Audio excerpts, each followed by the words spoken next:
The CBS Radio Mystery Theater presents...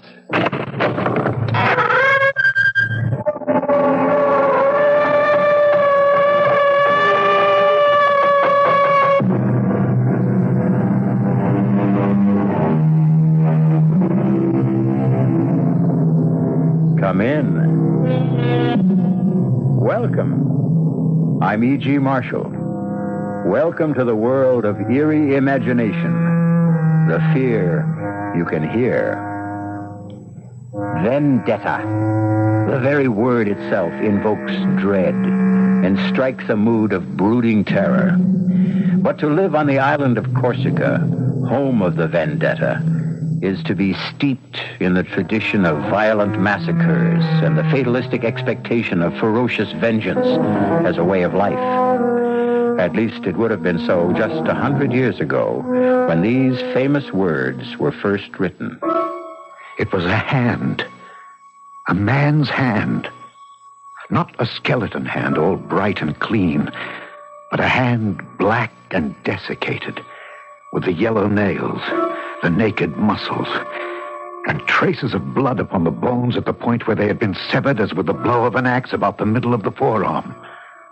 The fingers, extraordinarily long, were attached to enormous tendons, still held in their places here and there by strips of skin. That hand was something hideous. It made one think involuntarily of savage vengeance.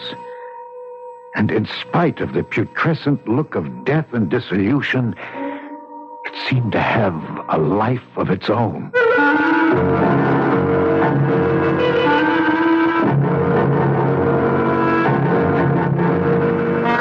Our mystery drama, The Hand, was especially adapted from the Guy de Maupassant classic for the Mystery Theater by Ian Martin and stars Alexander Scourby. It is sponsored in part by new sugar-free Diet 7-Up and by the Kellogg Company, makers of Kellogg's Special K cereal. I'll be back shortly with Act One.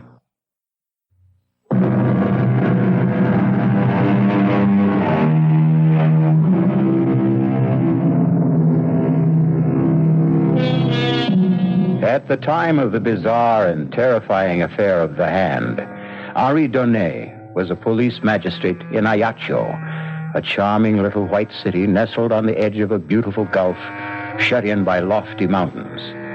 Most of the cases he had to investigate or prosecute there were cases of vendetta. But these were Corsican against Corsican. This affair of the Hand was alien against what? Something far more alien, perhaps supernatural. That was not until later, of course. For now, the only alien presence was a neighbor of Henri's, a Sir John Rowell, lately come to the island to settle down, and an object of great speculation among the native population. Well, there goes my new neighbor again. Does he go hunting at twilight? No, Bernard. At least as a magistrate, I hope not. Well, what's he shooting at then? I don't know, Marguerite. We have no sharks. The wolves and other predators stay in the mountains, and he's not been here long enough to start a vendetta. Oh, I am not sure. Listen to that. Oh, no call for alarm, Doctor. I'm quite sure your services will not be needed. It is the same pattern night and morning. Well, Henri, then what is he shooting at? A target, I suppose. He's keeping his eye sharp. But for what? Ah, now, that is the question. Have you seen him? He is immense and very powerful. And he doesn't encourage visitors. He has 2 huge Alsatian hounds that look ready for the kill at a word. You are chief magistrate and in a far better position to judge him than any, Henri. What do you make of him? I don't know. His papers are in order. I've no reason to have any professional interest in him. Well, has he no one to share his loneliness? He has a manservant he brought with him from Marseille. No one else. There was a woman listed on the ship's manifest as his wife. Oh, his wife. Well, I never knew. Well, then, but no one seems to know that. In the months he's been here, no one has seen hide nor hair of her. I've watched these evenings myself, and I've never seen her move from the house. If, indeed, she is inside it. So you see, Marguerite, very soon, both as friend and policeman, I'm going to have to satisfy your curiosity and my own about the mysterious Sir John Rowell. For a while, however, I had to content myself with having a close watch set over the man. None of my people could find anything suspicious enough in his actions for us to make any move. But as the strange rumors about him continued and increased, I resolved to see the stranger face to face for myself. I made a point of going hunting every day in the neighborhood of his place. It took me a little while, but at last, one day... So, bien, Fernand, hold the point. You flushed him. Got him right under the Englishman's nose. Go fetch him, Fernand. Fernand, hold. Hold him. Whiskey! Down, boy, down! That's it. Good dog. Hold. Here, Whiskey, here. My apologies, sir. Your bird, I believe? No, not at all. I shot him right from under you. Sorry. I didn't know you were there. Nor I you. Allow me. I'm John Rowell. Yes, I know, Sir John. I am your neighbor up there on the hill. Henri Donnet. Pleasure. Damn fine shot. Sir John, will you accept the game as an apology for shooting over your field? That's very generous. I'll accept on one condition. What's that, Sir John? That you let me return the compliment and ask you to join me in a glass of ale. Well, good. I will be only too glad to accept.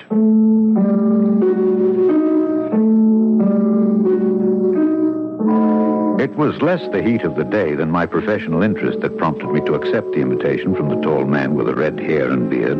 Very tall indeed. And also very broad, a sort of placid and polite Hercules. I was most anxious to be able to question him about his life and his projects. Joseph, out here on the veranda. Change your mind and have something stronger? Oh, no. Ale will be perfect. Are you cold, Sir John? Yes, 2 glasses of ale for Monsieur Donnet and myself. Very well, sir. And bring a cut of Stilton and some water biscuits. You like our English cheeses? Oh, yes, I do. We are quite insular enough here on Corsica. It's a rare pleasure to indulge in a foreign taste. I know what you mean. Still, I can't feel that Corsica, or for that matter, anything French is anyway foreign to me. Joseph, splendid. Thank you. Put the tray on the table here. Yes, sir. You can loose the dogs again. It will be quite safe while I'm with Monsieur Donnet. Very well, sir. Oh, those are the big Alsatians I see occasionally, eh? 2 of them. Yes. They look quite savage and fierce. Do you think perhaps my dog will... Oh, have no fear. Castor and Pollux are as docile as kittens where other animals are concerned. They're trained as man-killers. Huh? And then... only at my command. Your health, Monsieur Donnet? To yours. Delicious. So refreshing. As the view of the sun setting across that blue Mediterranean water. Yes. Does Madame Rowell also share your enthusiasm for your adopted island? Lady Rowell is an invalid. I hope to nurse her back to health here. Oh, if I could suggest the offices of my good friend, Dr. Forestier... If a doctor should be needed. Oh, forgive me. I had no desire there's to pry... nothing to pry into. Natural curiosity. I must admit, I do find it hard to cast you in the category of a recluse. Oh, yes. I've traveled a great deal. Africa, India, even America. And as for adventures, yes, I've had plenty of adventures. Oh, yes. Big game hunting, huh? What? Oh, of course. I've hunted them all. Tiger, elephant, rhinoceros, gorilla. The name's a legion. Oh, all very dangerous animals. Terribly so. Not really. When you compare them to the worst of all. Oh, what? What else, Monsieur Donnet? In your profession, you must know him too. Man. Man himself. Hey! Sir John, come quickly! What on earth? Forgive me. I followed Sir John down the front steps of the veranda as he took them 2 at a time and disappeared around the corner of the house. I would have followed him further, except as chance had it, I turned my ankle quite severely on a loose stone after the bottom step. Stopping in momentary pain, the yelp and snarl of the dog suddenly quieted, and I was conscious of the The squeak of the front door of the house. Arrested, I looked up to see, framed in the doorway, a tall, emaciated woman with great bruised half circles underlining her eyes that stared with a feverish gleam. She wore a long, loose, trailing peignoir, and with one hand, she beckoned towards me while clutching something in the other close beneath her breast. Painfully, I limped back up the steps. Help me, whoever you are. Help me. Lady Rowell? Whoever I am, this side of the grave, help me. But how? By sending this letter. Post haste. Oh, but please, I beg of you on all our lives. Don't tell Sir John. I'm afraid, madame, Please, don't refuse me. You are my last, best hope. Hope for what? I cannot stay in case he returns, but please, I beg of you, send my letter. She was gone, like a wraith, as though she'd never been. But the letter in my hand was real enough. Before I had time to read the person to whom it was addressed, I found myself involuntarily concealing it in my pocket before Sir John, returning, could see it. Nor could I stop to ponder why my impulse had been to accept the lady's part rather than that of my charming and seemingly outgoing host. Why I chose to conceal its existence rather than reveal it. My dear Monsieur Donnet, pray forgive me. I'm most sorry we had to be interrupted. Oh, forgive me for not following you, but I turned my ankle. What happened? Oh, the curse of trying to maintain privacy. The curiosity seeker.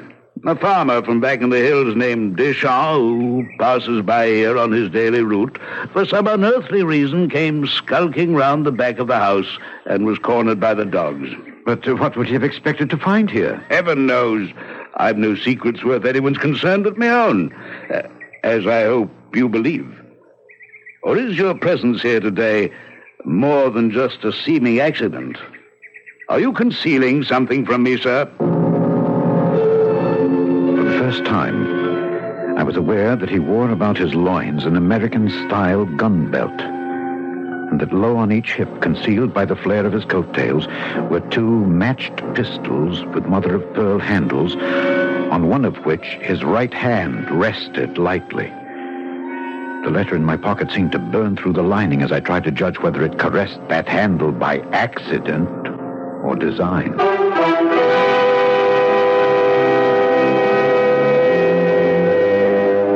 These were only the hands of Sir John, neither of which is the one in the title of our story.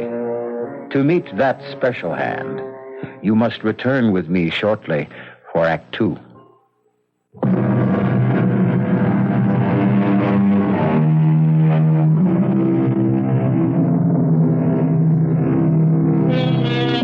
The huge red-haired and bearded Englishman towers over the small, dapper Frenchman.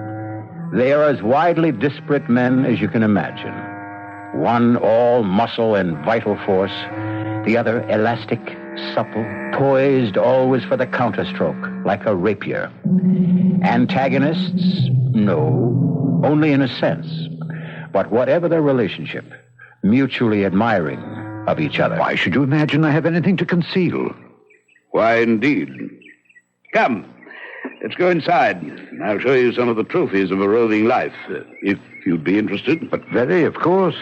Can you stand on your ankle all right? Is it sprained? No. Just a slight twist. From the hall, he led me into his parlor, which ran the length and breadth of the whole house across the back in a great L. His parlor was all hung in black silk, embroidered in gold. The fabric is Japanese work. Yes, but the rest is yours. Not the panels. What's mounted on them? Yes, tiger, lion, black panther. Those I recognize. And elephant tusks, I see. The hippo and he and the rhino are a little large for mounting. The rhinoceros is the most dangerous of all, I suppose. Except, as I told you before.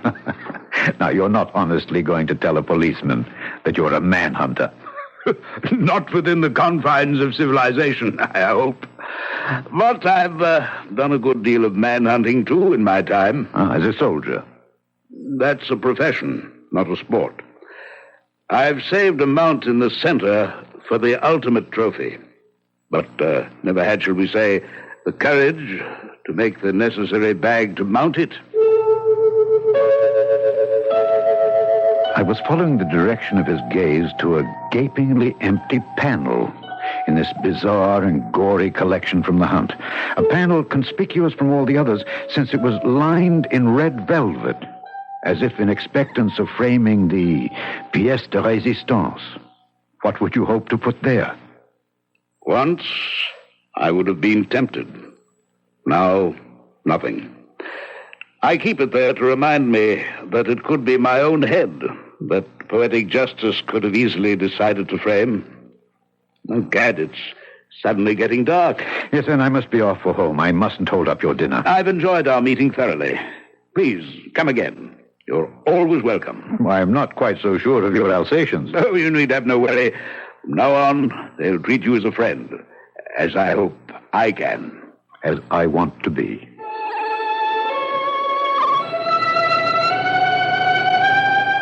We shook hands, mine disappearing inside his huge one, my conscience stinging at me as I fought a battle between Donnet the man and Donnet the policeman. Climbing the hill back to my villa with Fernand frisking along beside me, I tried to tell myself I was only being practical, that I was giving myself time to make my decision. A decision that was tipped by the testimony I received from Michel Deschamps as I questioned him at the barracks the following morning. Michel, why did you go so near to his house? Well, everybody is curious about him, and... Everybody doesn't go near enough to have two dogs attack him. Well, everybody does not have a milk route which takes him twice a day by the Englishman's house to see her. What, to see her? Well, it is at dawn, you know. Just before the sun comes up in the half-light, and I am passing by in my cart. Naturally, I'm looking at the house when I pass. Naturally, I would myself. So, you see, at that hour, nobody is stirring. Even the dogs are not yet awake. And then I see by the upstairs window a woman. The first few days, I'm not sure. I cost myself she's not some witch or somebody who wants to steal my soul. Why would she be a witch? Because, at any rate, in that light, she looked so...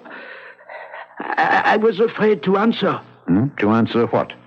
Her signal to come near to her. She kept beckoning as if there was something she must ask me to do.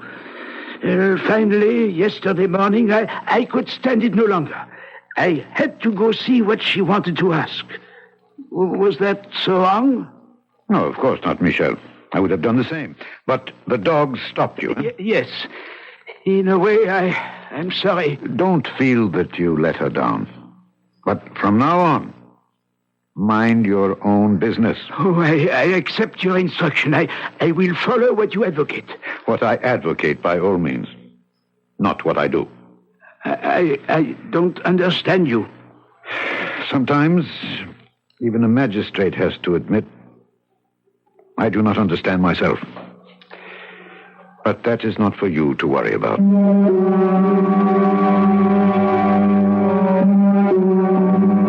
That very morning, there was a mail packet sailing. And I sent off the letter, quickly, almost surreptitiously, without looking at the address, except for the fact that it was to the United States of America. And I forgot it, I imagined.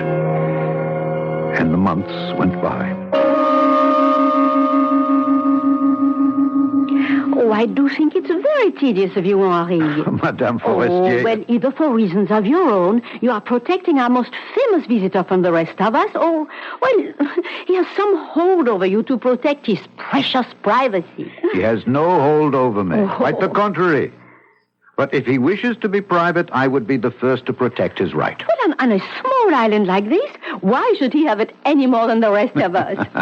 Touché. But if he can, why shouldn't he? Oh, Henri, you know I don't know how to answer that. All I want to know is, do I have any hope that they might attend my garden fete next month? They? Well, there is a Madame Roel. Yes, but she is sickly. Well, is there some hope that at least Sir John might be coaxed to appear? I have no reason to suppose that he would refuse. Now, Lady Roel, I would find it hard to answer for. Well, then all I want for you is to issue the invitation. Please, may I count on you for that? Marguerite. We're all old friends. Need you ask? I had my doubts about Sir John, and more particularly his lady, attending any local garden fete.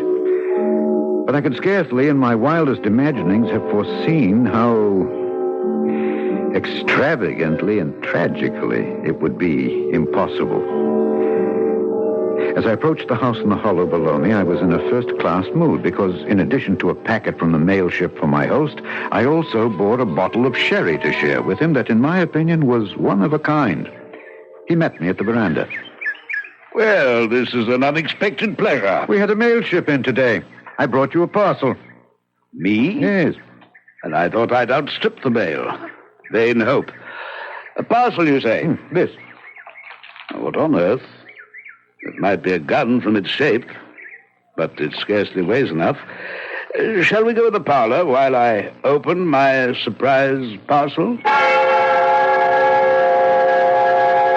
As we moved into that parlor, I was super-conscious of my host's reaction to the parcel he bore in his hands. Although there was no superscription from the sender, I had an infallible feeling that he sensed exactly where it had come from. That somehow I was accidentally part of a climax in the life of this strange and vital man. We've talked about my trophies, Monsieur Donnet. Yes. The ones I've mounted, the others too clumsy and large to render that way. Yes. And the third and different class, so far I've had no right nor courage to mount. What are you saying, Sir John? There is no reason for my receiving this parcel that I can conceive, except one. That I've found no refuge here. I've been betrayed. Only my wife could have done that. And who else is there to have aided her determination to destroy me? You're asking me? Yes. You're the only link we have to the world beyond this house. Sir John, Believe me, I had no wish to betray you. I'm sure of that. The day we met, your wife, while you were calming the dogs, your wife asked me to send a letter for her. To Richard Roll? Well, I must admit I did not read the address. I did notice that it was to the United States of America. I meant no harm. He meant no harm. Like Pandora, who naively opened a chest to loose pestilence and all the evils of the world to plague mankind, he meant no harm. It seemed a simple and reasonable request. So you exceeded. No doubt she also asked you to conceal the fact of the letter from me. Yes, I'm afraid she did. Were you sorry for her ravaged looks, her haunted eyes? Did you picture me as some monstrous jailer, condemning her to a life of solitary confinement? Sir John, I can only defend my action by telling you that at the time she did engage my sympathy. I told you, I believe, that my wife was not in the best of health. Yes, but... The fault perhaps was all mine. I should have told you that she is insane. Oh, I'm so sorry. A little late for that. The damage is done.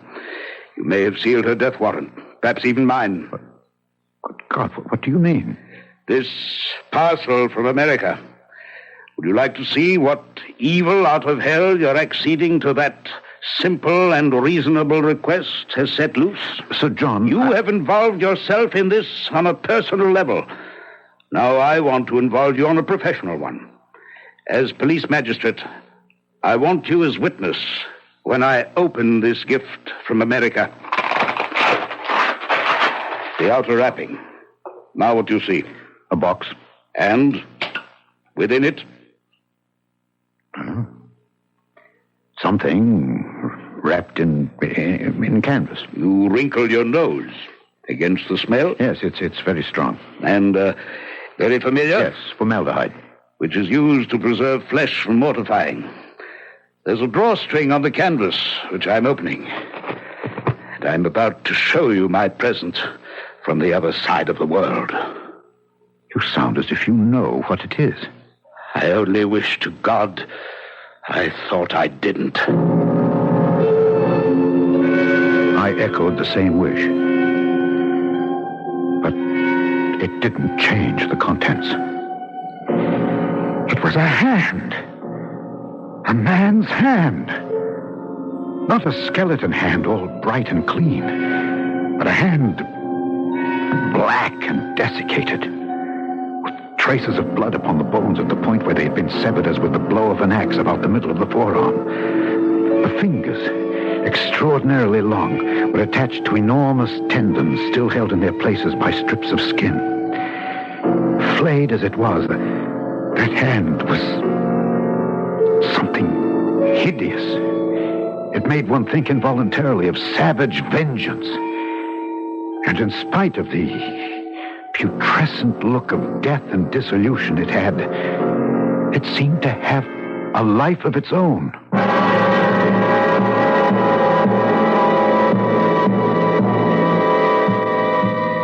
So now we see the embodiment of the title of our story.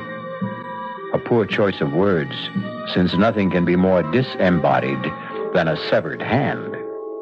Whose hand? And why? And are these nerveless fingers really capable of writing a death warrant? I'll return shortly with Act 3.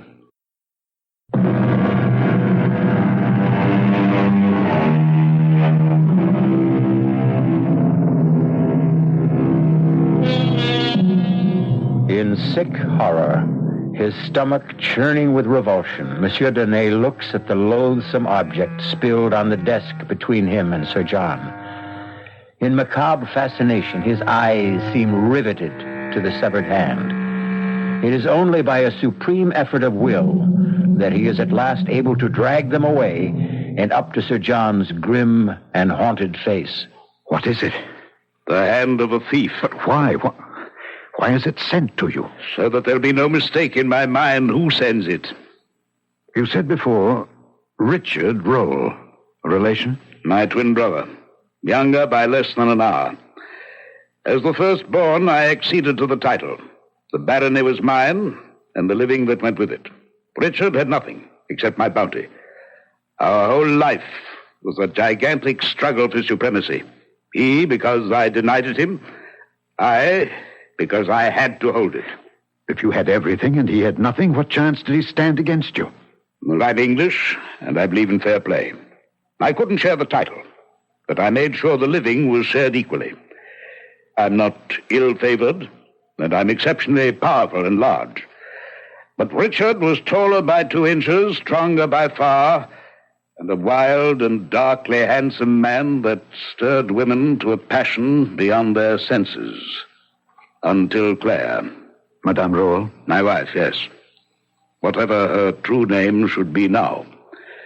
When we were married, my brother Richard emigrated to the States. And you have never seen him since?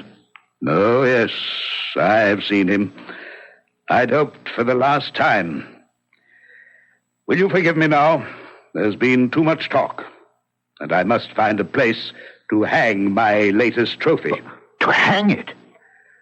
You can't believe I think I've had quite enough interference from you in my affairs, Monsieur Donnet. I must ask you to leave my house. You're no longer welcome.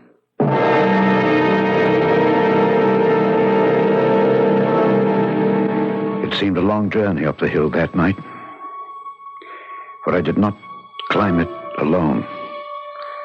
On the way back to my house, I was haunted by 100 thoughts. Had I done wrong to send the letter? Whose was the severed hand? What was the mystery of Sir John's retirement? And what motivated the vendetta of his brother against him? Old jealousies? Or was it all as simple as chercher la femme? Certainly, she would not be hard to find. It must be the Lady Roll, if a woman was at the heart of it all. Only one thing I could be sure of now. that I should not be seeing him again. But I was badly mistaken about that. Well, Joseph, what brings you here? Begging your honour's pardon, but Sir John asks if it would be convenient for you to wait on him this evening. Of course, when? If it would suit your honour, now would be fine. It suits me.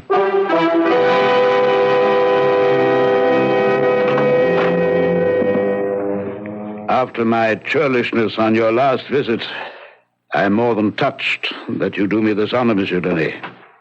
Since I'm still concerned that I may have done you more harm than honor, I couldn't have hesitated. I've some papers here on my desk that I wish to leave in your charge, after asking you and Joseph to witness them.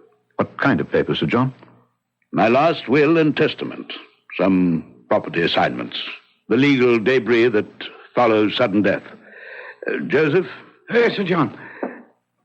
Will you sign here and here? Yes, sir. Is there all this immediacy, sir?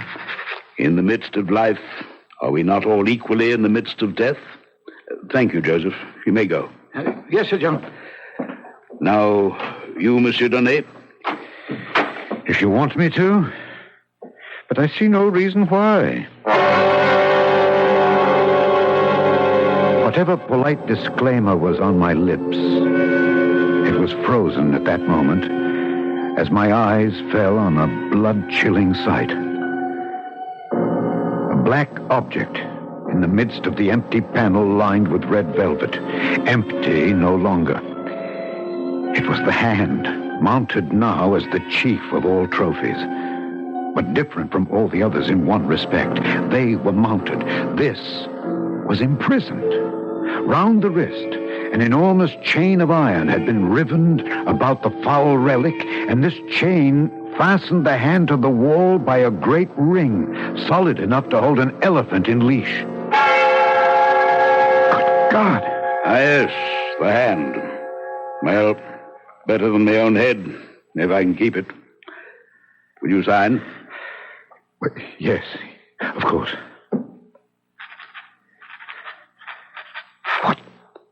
What is it, that hand?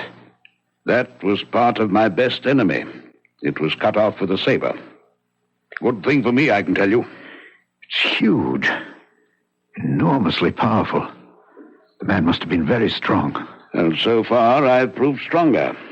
I put the chain on the hand to hold it. The chain is no use now. The hand can't get away. The chain is necessary. This hand always tries to get away.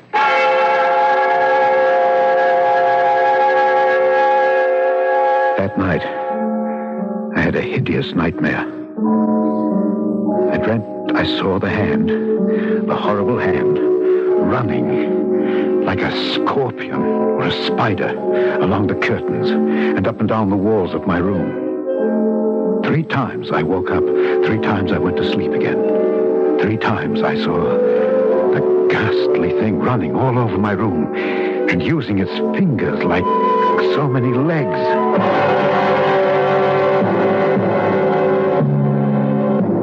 The next morning, I was awakened by the news that Sir John Roll had been murdered during the night.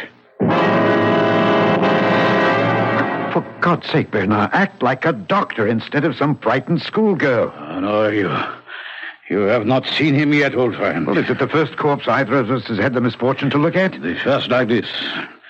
Oh, how did he die? The cause of death was strangling, but under what shocking conditions. I tell you, Henri, in 30 years as a physician, I have never seen anything like it. In what way? We found him lying on his back in the middle of the room. His coat was torn, one shirt sleeve, half pulled off, was hanging down. There was every indication that a fearsome struggle had taken place. His face was black and swollen, frightfully distorted. But the most noticeable and terrifying thing was his expression. His expression? Absolute, hideous fear. And small wonder. For in the welter of blood that was coagulated about his throat, 5 separate wounds pierced through it, as though driven by points of iron. Only 5? It was as if he had been strangled by a skeleton. But that is odd. What? What you just said. Only 5. Well, of course, how stupid of me. There was only evidence of one hand having done the strangling. That makes it even more bizarre. Is there anything even faintly normal about this whole affair?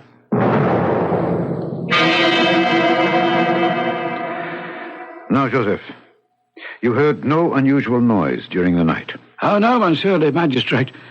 You sleep where? Well, here in that little room off the kitchen there. And there was no sound from the dogs all night long? Oh, no, sir.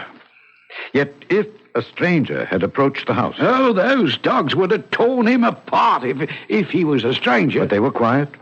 You would have heard them if they had not been, huh? Well, I'm a very light sleeper. Yes. Did you sleep late this morning? No. I'm awake before cocks crow, you see. So many things to be done. Water to be drawn, the fire to be laid. Yes. And that's what you were busy with when Lady Rowell left the house? I was already preparing breakfast for Sir John and a tray to bring up to... You see, that's why I was so surprised when she walked into the kitchen fully dressed. And what did you say to that? Well, it's not my place to ask. I just said, what do you want? And? Well, she said she didn't want anything. Just that she was feeling better. And if Sir John should ask about her, she was off for a little walk along the beach. Oh, that didn't strike you as peculiar? Oh, it most certainly did. And did she go towards the beach? Well, I would have thought so. I didn't actually check on it. Why? You're not aware that she's disappeared? Oh, no, sir. Well, we'll leave that for a moment. All right, then what did you do then? Well, once I had everything simmering like for breakfast, I went up to Sir John's room to assist him in his toilet. You were in this habit? Every morning, regular as clockwork. Continue. Well, he wasn't there, sir. His bed hadn't been slept in. Turned down just the way I left it the night before. So I became alarmed. Everything was out of sorts, you see. I see. And then you came downstairs and found him. That's right. Oh, covered with blood from head to foot. It just don't signify. What does that mean? Well, you knew, Sir John, sir, if ever there was a man built and ready to take care of himself, it was he. Why, he never slept without having loaded pistols or revolvers within arm's reach. And he knew how to use them. Yes. Have you any idea who killed him? Oh, no, sir. Could it have been Lady Rowell? Not a chance, sir. I met her once. She was a tall woman. No, but wasted away, Your Honor, and weak as a kitten. Then who? I don't know, sir. I don't even want to know. Neither did I. Or at least to check on what was in my mind. But I had a duty to my position, and I must admit a morbid drive to support my supposition. He was lying, just as he is now, on this carpet here? That's right, sir. His feet pointed in the same direction? Toward the door. And his head? As it is, sir. Towards the panel directly ahead of you. Creeping sensation that lifted the hackles on my neck. I knew, before I looked, what I was going to see. The sight that I had fought against making a reality. At last, involuntarily, I lifted my eyes to the wall, to the panel where the horrible flayed hand used to be. It was no longer there. The chain, broken, was dangling from the ring. But even that horror was to be succeeded by another. As I bent again over the dead man, between his clenched teeth, I found one of the fingers of the vanished hand, severed or rather sawed off by the teeth about the middle of the second joint.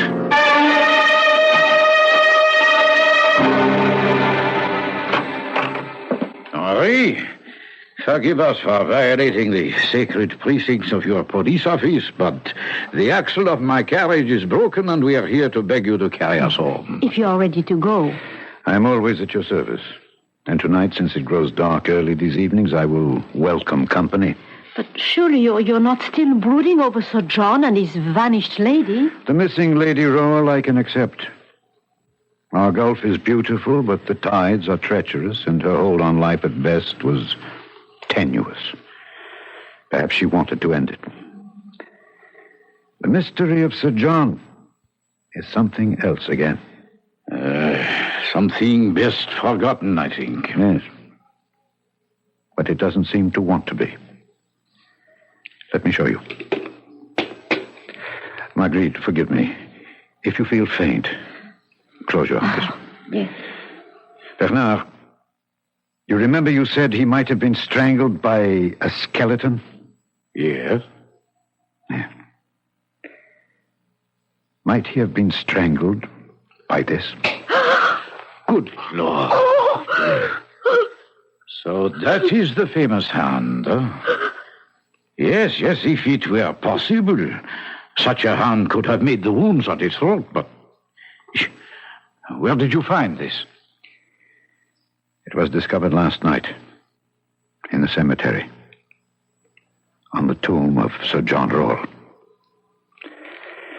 And mark one thing well. What? The index finger is missing. The one we found in the corpse's mouth.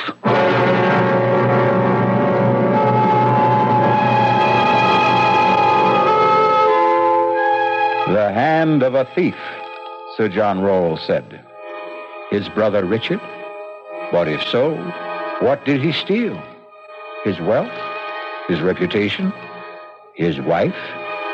And if his brother, in some gargantuan and titanic duel, struck off his hand, and Richard sought vengeance, which of his hands was the instrument that brought an end to the intense and private vendetta? De Maupassant doesn't tell us. Wisely, he leaves that to us to decide for ourselves. I'll be back shortly.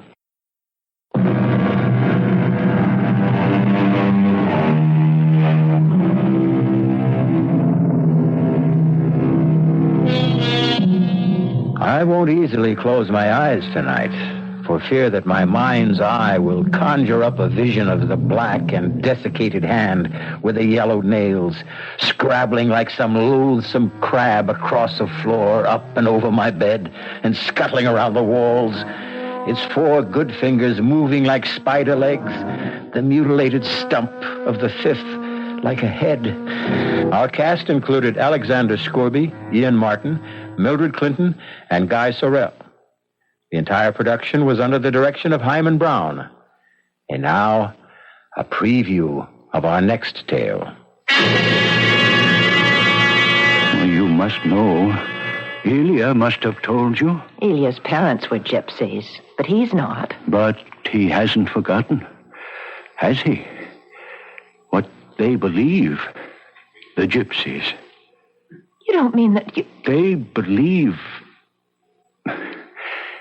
in the living dead, the dead who refuse to die.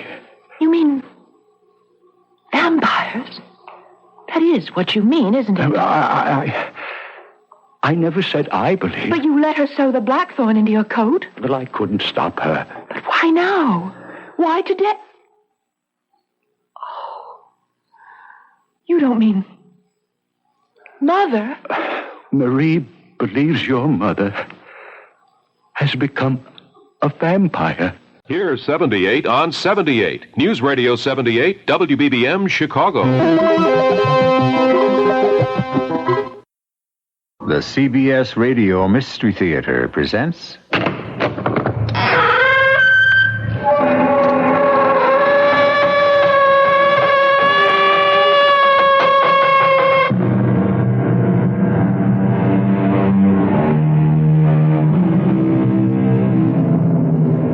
Come in. Welcome. I'm E.G. Marshall. We're back again with that master mystery storyteller, Arthur Conan Doyle. Today's tale is the story of a secret. Who of us does not have some skeleton in his closet, unwanted, unwished for? As an ancient proverb tells us, a secret is your slave if you keep it, your master if you lose it. I cannot bring myself to go in that door. Supposing we let Cartwright go in first. He has the lamp. I'll follow him, Michael, and then you. I thought I had the key. None of these seem to fit. Oh, then we can't open it. But these are the keys your father gave me before he died. If the black door can't be unlocked, there's only one thing to do. Break it down.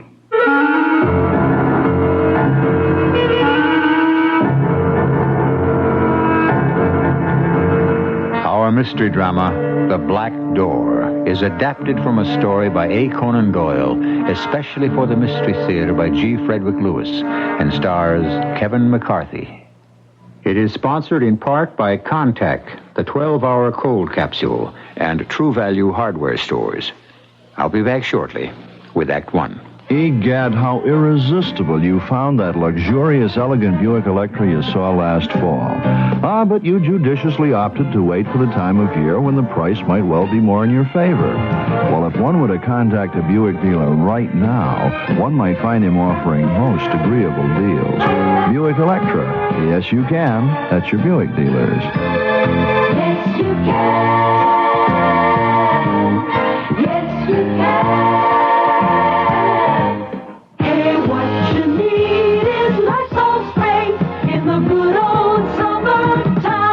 Don't travel without Lysol disinfectant spray. Spray it on public restroom surfaces to kill germs other people leave behind. Spray away the musty smell of motel rooms. And spray air conditioner intake vents. Spray shower floors to kill athlete's foot fungus. Don't travel without Lysol spray. Yeah, what you need is Lysol spray in the good old summertime.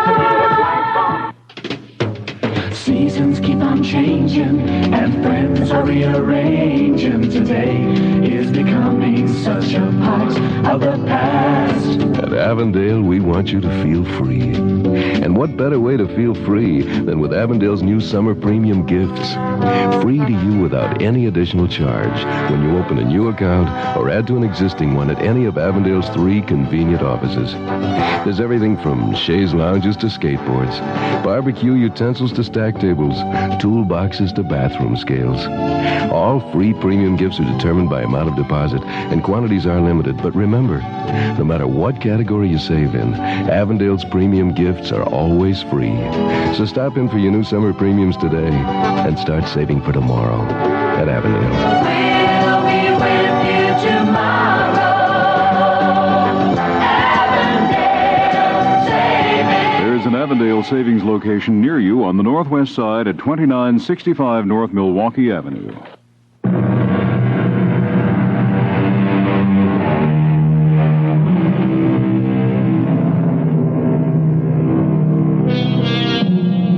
Much has been written about the London fog, the pea super, the blinding kind, the kind that keeps you from seeing your hand in front of your face. It was on such a dim and shadowy night, Conan Doyle tells us, that attorney John Albemarle witnessed the accident that changed his life. Look out! You on that bicycle! Look out! A young man on a bicycle suddenly cut in front of a horse-drawn carriage and was knocked down. But before you could say Jack Robinson, the driver had lashed at his horse, and the four-wheeler disappeared into the fog. My leg. My leg. Any harm done, young man? It's my ankle. It's only a twist, I think, but it's quite painful. Just give me a hand, will you? Of course, of course. Up we go. I hope it's not broken. I can't put any weight on it. Where do you live? Right here, this big house behind the wall. I was pedaling across to the gate when that confounded carriage ran into me. I'll sue that driver if I ever catch him. Well, I don't think you'll have much of a case. It was your fault. You steered your bicycle directly in front of him. Oh, what do you mean, my fault? Are you a lawyer or something? As a matter of fact, I am. But let's save the introductions until I get you into your house. I put the broken bicycle inside the gate and supported the young man down the driveway of his house and up the steps to the front door. Not a light was shining inside. The place was as black and silent as if no one had ever lived in it. I say, do you always keep it so dark in your hallway? The first door on the right, if you'll just see me in there. Door's open. I never close it. There's a lamp on the table, if you'd be so kind as to light it. Tell me, is there no one else in this house? I'm perfectly all right, not to worry. You may leave me now. I do thank you for your assistance. I don't like the looks of that ankle. It's swelling up. Will you please go? Will you go now? I don't feel... With that, the young man fainted dead away, his face a ghastly white. I lifted him onto the bed, seized the lamp, and ran from room to room to get help. The entire house was deserted, thick with dust, hardly a stick of furniture. The kitchen, there must be someone there. No one. Through the house I went, every room quite empty. At the top of the stairs, I was stopped by a large black door with a great red wax seal across it. I ran back down. Why on earth did you take the lamp away? I can't bear sitting in the dark. I'm glad you've recovered. I went looking for someone. You might look for some time. I'm alone in the house. Alone? Devilish awkward if you got sick? It was foolish of me to faint. I inherit a weak heart from my mother. Any pain or emotion has that effect on me. It'll probably kill me someday, as it did my mother. Did you say you were a doctor? Lawyer. John Albemarle. Pleased to know you. I'm Michael Torrance. Funny I should meet a lawyer in such a strange fashion. Mr. Cartwright was saying that we should be needing one pretty soon. Certainly. Anything I can do. John Albemarle. Imagine having a solicitor pick me up from the street. You, went about the house to find someone, you said? Did you go into all the rooms? I think so. Upstairs as well? Oh, yes. The house is quite deserted. All the way upstairs? As far as I could. Then you saw it? Saw what? At the top of the stairs. The black door. Yes, I did. I didn't try to open it because of the wax seal across the keyhole. Weren't you curious to know what was in that room? I was, rather. The seal, the door, it did strike me as being a bit unusual. Tell me, Mr. Albemarle, do you think you could go on alone, living in this house year after year, longing all the time to know what is on the other side of a certain door, and yet not daring to look? Mr. Torrance, do you mean to say that you don't know yourself what's behind that black door? No more than you do. But then why don't you open it? I am forbidden to. I see. Well, I say, if you don't mind, I think I should be on my way. Oh, are you in a hurry? No, not particularly. Just on my way home, but I live down the embankment a ways, and it does take time going through the fog. I should be very glad if you would stay with me for a bit. The fact is, Mr. Albemarle, I live a very retired and secluded life here. Can you stay just a little? Well, I'm presuming upon our short acquaintance, I know, but... how can I say it? I'm beginning to realize something is happening to me, and running deliberately into that carriage tonight, I saw it coming. What was I trying to do? I don't follow you. What I'm saying, Mr. Albemarle, is that I have been keeping so much bottled up inside of me that if I don't tell someone, soon I'm afraid that I'm slowly but surely going mad. I looked about me at the one room in this vast house that was furnished. A grandfather clock, a sofa bed, a table covered with papers, a decanter and glasses, a hot plate and a chair.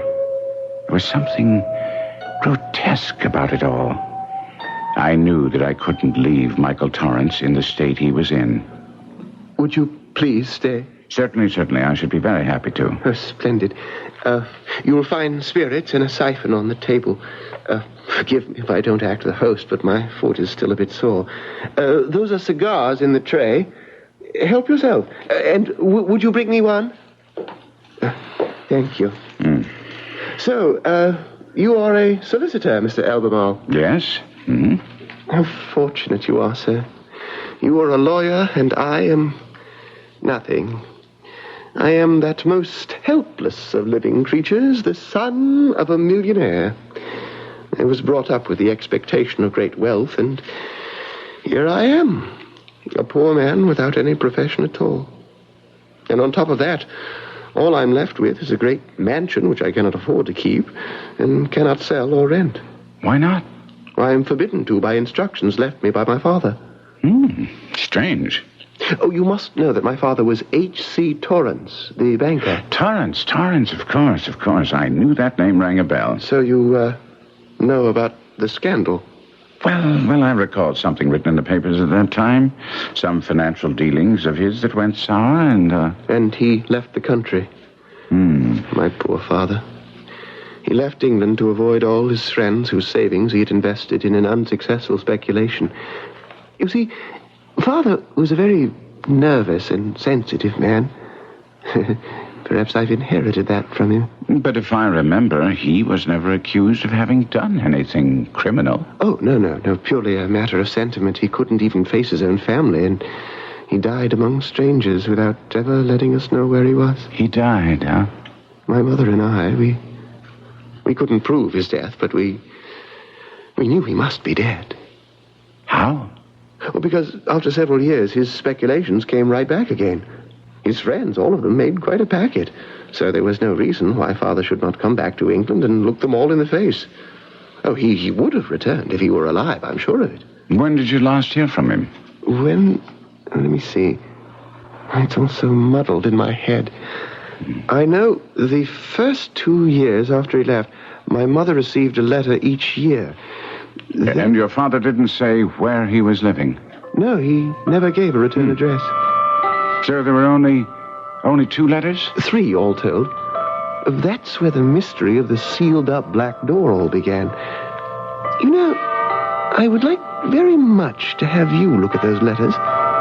Mr. Albemarle, you are the only person in the world besides Mr. Cartwright who even knows about them. No. Look, may I call you Michael? Please do. Michael, the hour is quite late, and I suggest it best you prepare yourself for bed and try for a good night's sleep, huh? I really should be on my way. I understand. I've asked too much of you already.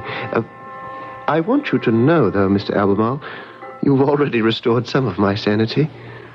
You have no idea how terrible a day today has been for me. May I ask why? Well, I've just come back from the cemetery, having buried my dear mother.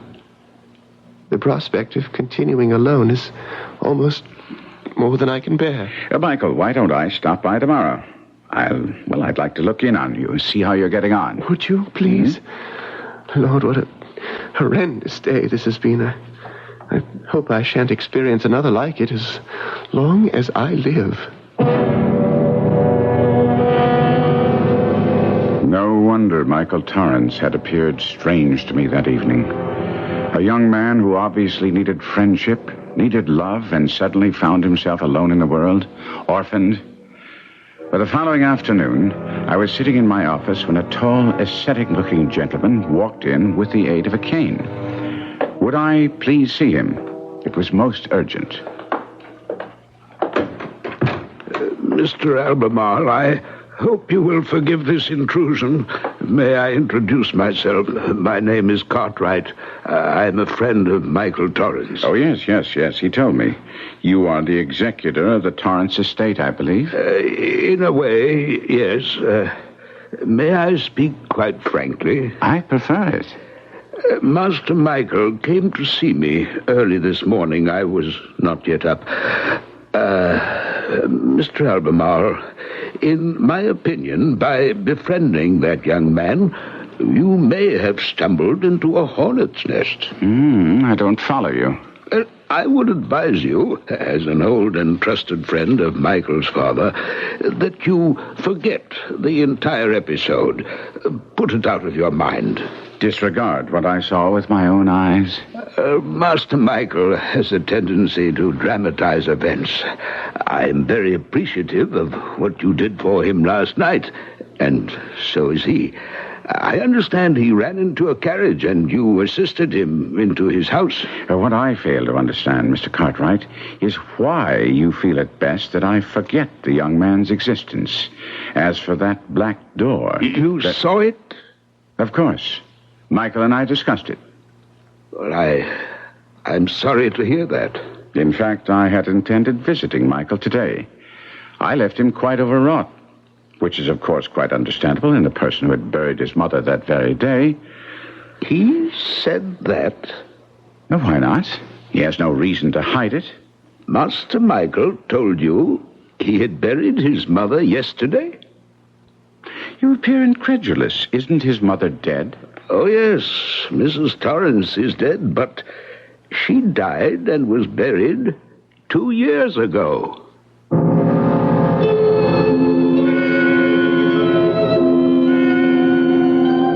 Somewhere, Michael Torrance has mislaid 2 years.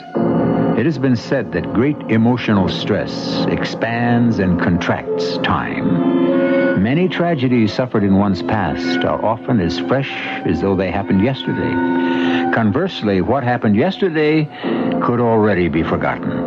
And as for the mysterious black door, now a third person shares the secret. Mr. Cartwright, the man with a walking stick. More will unfold when we return shortly with Act 2. This summer, True Value hardware stores can help you get off on the right foot when you have a lot of work to do in your yard. Hi, Pat Summerall to tell you they offer a True Value 2-gallon garden sprayer to help you quickly and easily eliminate pests in your garden and around your home. The special Roto spray nozzle adjusts from a light mist to a 15-foot spray to spread insecticide or weed killer in a large area, or adjust the spray to reach smaller spots. And now the True Value 2-gallon sprayer is anniversary priced at just $14.99. True Value hardware stores also offer True Test heavy-duty outdoor extension cords to supply power to electric mowers, trimmers, and other outdoor tools. They resist weather, oil, grease, and most chemicals. And the bright orange 3-wire cords come in 30-foot sizes for $3.99 and a 60-foot length for only $7.88. Exclusively at participating True Value hardware stores and home centers. And remember, True Value, more than just a name, it's our way of doing business. Now, Northwest Federal Savings has 2 new ways to help you get more for your savings dollar. There's their high-interest 8% 8-year savings certificate and their T-Market certificate. The 8-year savings certificate pays 8% annual interest on deposits of $1,000 or more. Compounded daily, it has an effective yield of 8.45%. Northwest's other new way to save is their T-Market certificate. It's a 6-month savings certificate for investments of $10,000 or more, with interest 1/4% higher than the latest average weekly auction yield of 6-month Treasury bills. That's 1/4% more than banks can pay on similar investments. There are no extra fees or service charges. Federal regulations require a substantial penalty for early withdrawal. See a savings counselor at any Northwest Federal Savings Center for more information about their 2 new ways to save. It's Northwest Federal Savings Time, 63 hours a week.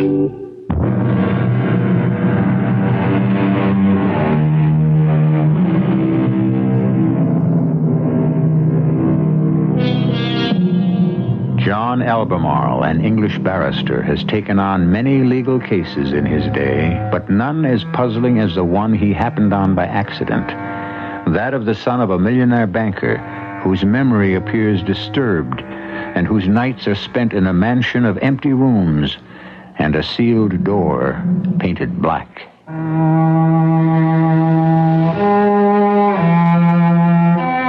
I made no promises to Mr. Cartwright not to see young Torrance again. He gave me his card, and as soon as he had gone, I hailed a cab, giving the driver Michael's address. I rang for a long time. Finally, he came to the door. The glassy look in his eyes had disappeared. He seemed genuinely pleased to see me. And as we sat over whiskey in his one room, I told him of Cartwright's visit. Well, that is strange.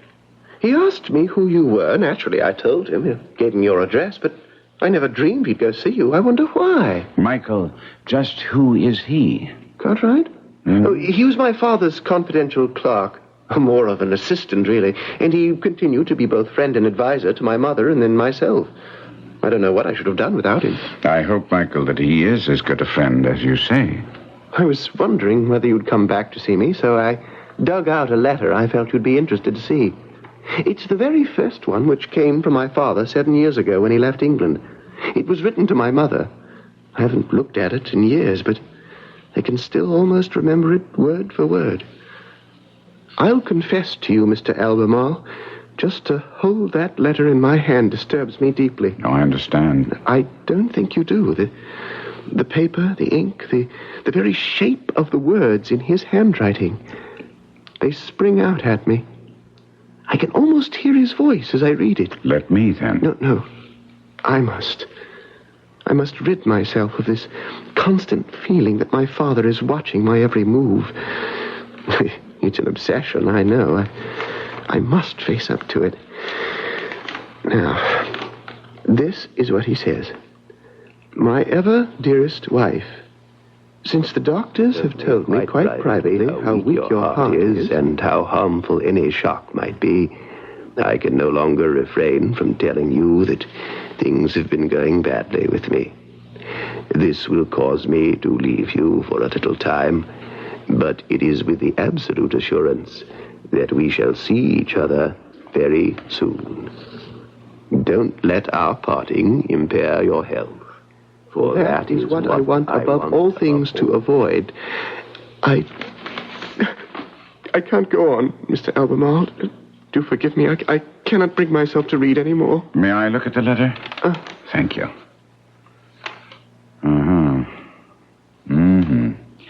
Yes, he details how the black door is to be kept sealed until you are 21. How old were you then? 14.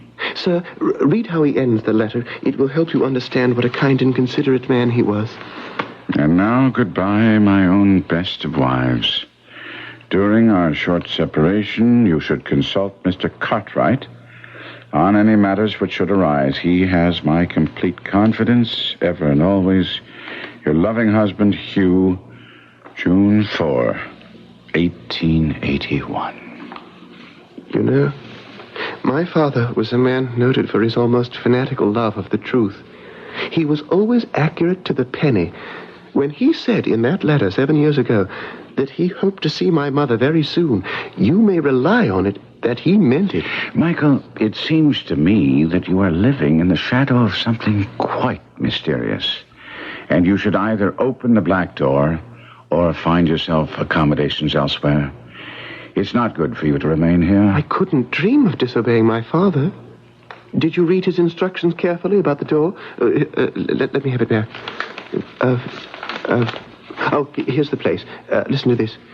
I have a request to make, and I implore you to do exactly as I tell you. There are some things I do not wish to be seen by anyone in the room at the top of the stairs. The one with the black door that I used as my private study. I assure you, it is nothing to be ashamed of. But I do not wish you or Michael to enter that room. The door is locked, and I implore you, when you receive this, to place a seal over the lock and leave it so. Do not sell or rent the house or leave it unattended, lest my secret be discovered. When Michael is 21 years old, he may enter the room. Not before. What reason could he possibly have had? Well, neither Mother or I had any idea. But we followed his instructions to the letter, placed a seal upon the black door, and it's been there ever since. Mother lived for 5 years after Father's disappearance, although all the doctors had said she couldn't possibly live that long. Her heart, it was very weak. Had been since childhood. So your mother lived for 5 years after Mr. Torrance left England? Yes. Why? And that was 7 years ago? Yes. Why do you ask? Michael, I do insist, as a new friend, that it is harmful for you to stay on in this house with its secret at the top of the stairs. You say your mother died 5 years after your father left, which was 7 years ago. Which would mean she died 2 years ago. Exactly. Why? Have I said something different? Yesterday, when I brought you in after the accident, you said it had been a terrible day, that you had just come from the cemetery that afternoon, had buried your mother. I said that? Oh, no. I'm doing it again. Oh, no.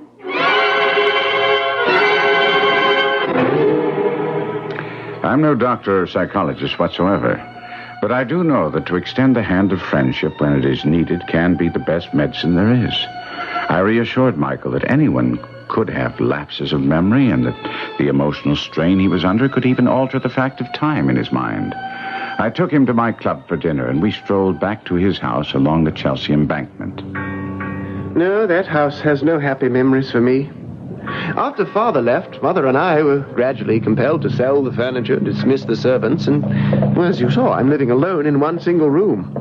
But there is a bright side. What's that? If I can only hang on, in a little over 2 months, I shall be 21. I keep telling myself, the first thing I shall do is unseal and open the black door, and the second, get rid of the house. Something about all this plagues me. Why did your father remain out of the country once the investments he advised others to make recovered? Well, he must be dead. Why? Having done nothing actually wrong, and leaving England because he couldn't bear to face his friends, why didn't he take your mother with him? Well, I don't know. Why no return address on his letters to her? Why conceal it? I don't know. Why allow your mother to die and be buried and still not return to England? Sir, I just don't know. I'm going to tell you, as a man who has known many an innocent person and many who are guilty, it's clear to me your father had important reasons, vital ones, for staying away. That, although nothing criminal could have been proven against him, he must have been afraid something might be, and he refused to put himself within the power of the law. Stop that. Will you stop saying that? I told you he must have died. Is there any other way the facts can be explained? I don't care about explanations. I remember him as an ideal man. His only fault was that he was too sensitive, too unselfish. That anyone should lose a penny through him was unthinkable. My father was a man of honor. Forgive me, my boy, if I appear callous. We lawyers have a way of assessing the facts as we find them. Mike, look out! Look out! I managed to pull Michael back from the road in time, just in time, as the carriage came charging down on him. It disappeared into the night, and we both stood there, gathering our wits and our breaths. A close call. That's twice on 2 different nights you were almost run down. Did you see who the driver was? No, I can't say that I did.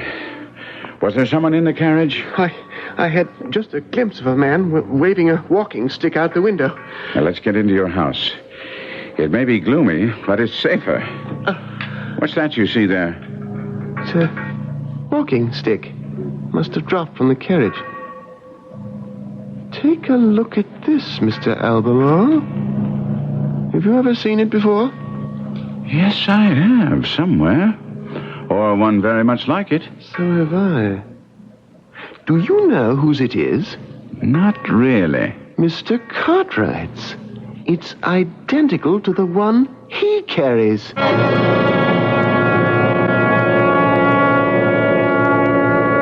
I saw less and less of young Michael Torrance as the days and weeks went on. He had no more lapses of memory or alteration of dates and seemed quite cheery at the prospect of his approaching birthday.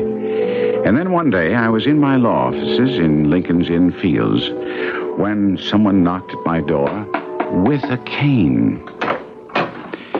Why, Mr. Cartwright, what brings you here? The day of the month and the month of the year. Are you being cryptic on purpose? Come in. Don't stand in the doorway. Thank you, Mr. Albemarle.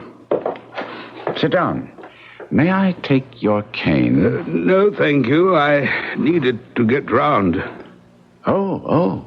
Then you are never without it. Oh, I have several walking sticks. I shouldn't be able to go up or down stairs or in and out of a carriage without one, but setting that aside, my charge, Master Michael Torrance, has told me he would like you to be present today. Present where? At his house this evening. Why this evening? Oh, is he 21 today? At midnight. The door? The black door, has he opened it? Not yet, but he will. Tonight. And Michael would like me there when it's opened? Yes, it is his wish also. Actually, it was I who persuaded him to ask you. I have certain reasons to believe it would be well to have a reliable witness when the seal is broken. And since you are a lawyer and already acquainted with the facts of the situation, may we count on you? Most certainly. Mr. Cartwright? Yes? I seem to remember your last visit here.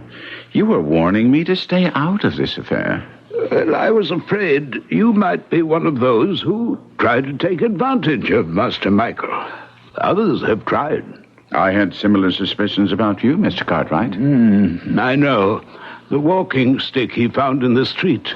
Master Michael told me it was not mine. Sometimes what we think is evil intent is nothing more than coincidence. I wish all things evil were mere coincidence, but I'm afraid not.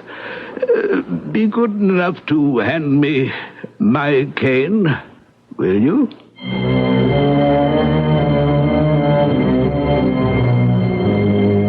As with all stories by the great Conan Doyle, there is always an underlying meaning. Not that we wish to give this tale more weight than it can carry. It is, after all, first and last, the story of a secret.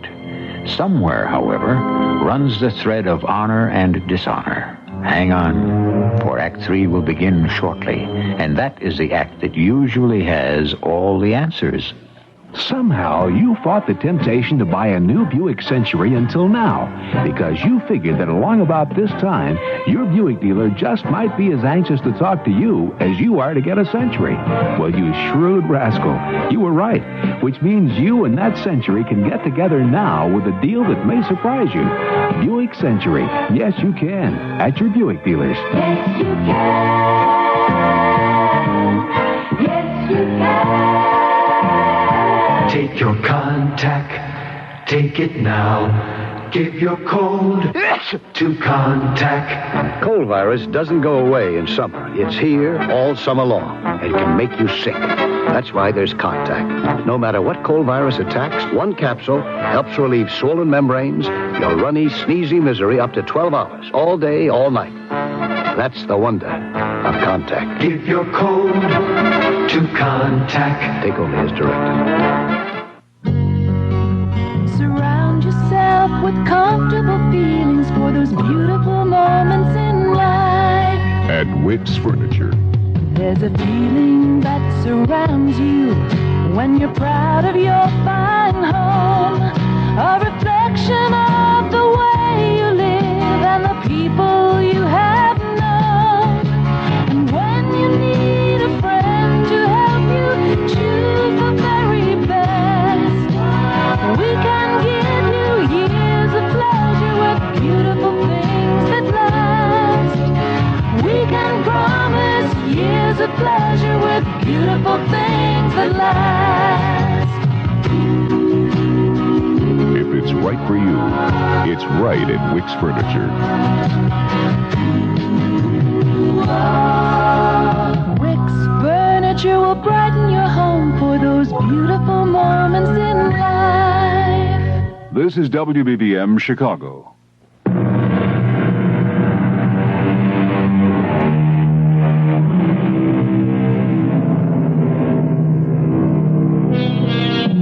Let us set the scene. Lawyer John Albemarle arrives at the Torrance mansion a little after 9. Michael, about to turn 21, is quiet and afraid. Mr. Cartwright, at first talkative, affable, becomes paler as the hour grows later. 10 o'clock, 11, and then it is a quarter hour before midnight. It's as if all my life I've been waiting for this moment. It seems only yesterday Father went away. Then Mother got one letter from him, and the next year she got another. Did I ever tell you, Mr. Albemarle, they were both postmarked Paris? Yes, you did. Funny, they both said practically the same thing, even though he sent them a year apart. That he and Mother would soon be reunited. Was that 12:15 that struck? Yes, it was. We haven't long to wait now. Then, when Mother died, there was the last letter I received from him. Did I ever tell you about that one, Mr. Albemarle? You may have mentioned it, Michael. You never showed it to me. Oh, I've put it away. I'll keep it forever. Such a sweet and wonderful letter it was. So typical of Father. Begging me never to think evil of him, as if I could. Saying that sealing up the black door wasn't as important now as when it was when Mother was alive, but that I should be a good boy and wait. I was 19, and he wrote to me as if I were 15 or 16. Funny, the feelings that come over you, as if all my life I've been waiting for the clock to strike 12. It's what comes, I guess, of being born at midnight.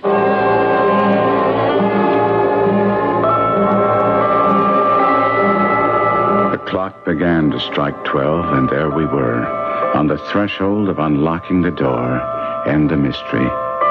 Cartwright led the way up the stairs, an oil lamp in one hand, his cane in the other. I followed him, and behind me came Michael. We reached the last landing. There was the black door with its seal directly in front of us. I felt Michael's hand on my arm. I don't feel well. Michael, it's all right. I can't go in there. Well, I'd best knock off the seal first. I'll use my walking stick. I can't. Suppose Cartwright goes in first. He has the lamp. I'll follow him, and then you, Michael. What say? I thought I had the key. None of these seem to fit. Well, then we can't open it. Michael, there's nothing to be afraid of in there. Isn't that a joke? After 7 years, we can't open the door after all. What do you think we should do, Mr. Albemarle? Wait? It won't be different in the morning. It doesn't matter whether we tackle this tonight or tomorrow. There's only one thing to do. Break the door down. I've got heavy shoes. Now, let me! You did it. Are you all right, Mr. Albemarle? Yes, I'm surprised I could put my foot through the door panel so easily. Master Michael, I hope you're able to prepare yourself in the event that what you see in this room may be a very great shock to you. What do you mean? Brace yourself, Master Michael. Will you go first? I think it should be yourself. Here is the oil lamp. If you reach through the broken panel, perhaps you can open the door. Give me the lamp. Good boy, Michael. There's a key in the door on the inside. Oh, that's why you couldn't get it open. I think I can unlock it. Go ahead, Michael.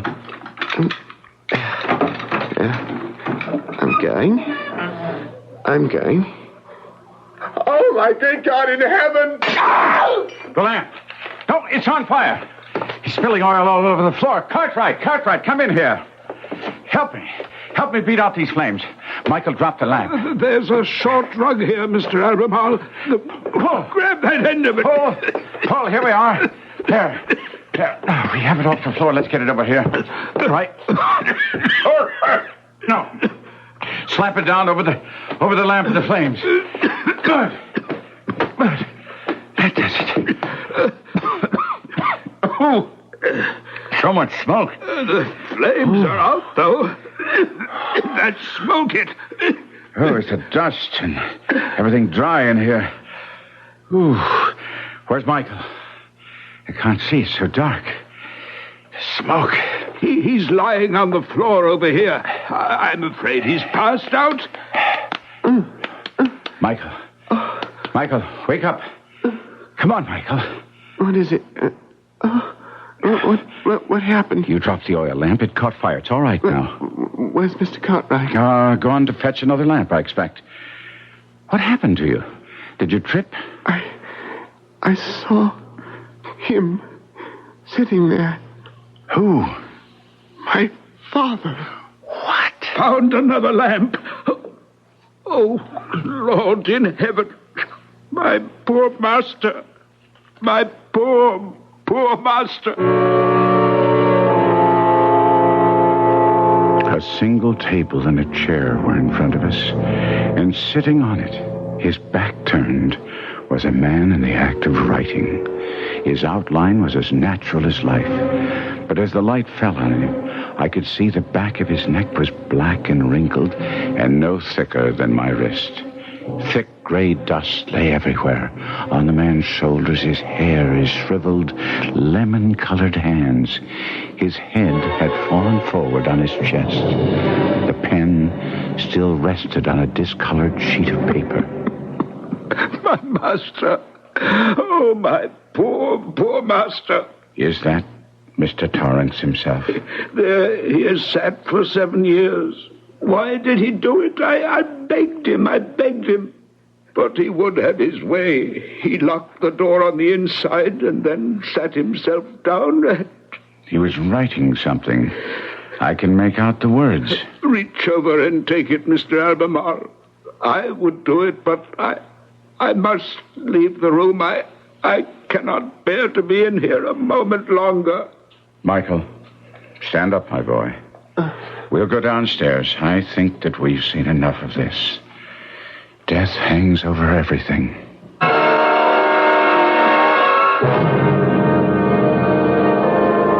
My father. It was he in that room sitting dead in that chair. You knew he was there, Cartwright. You've known it all along. Yes, I knew it, Master Michael, but you must believe me. I have acted for the best all along. It's hard for me to accept.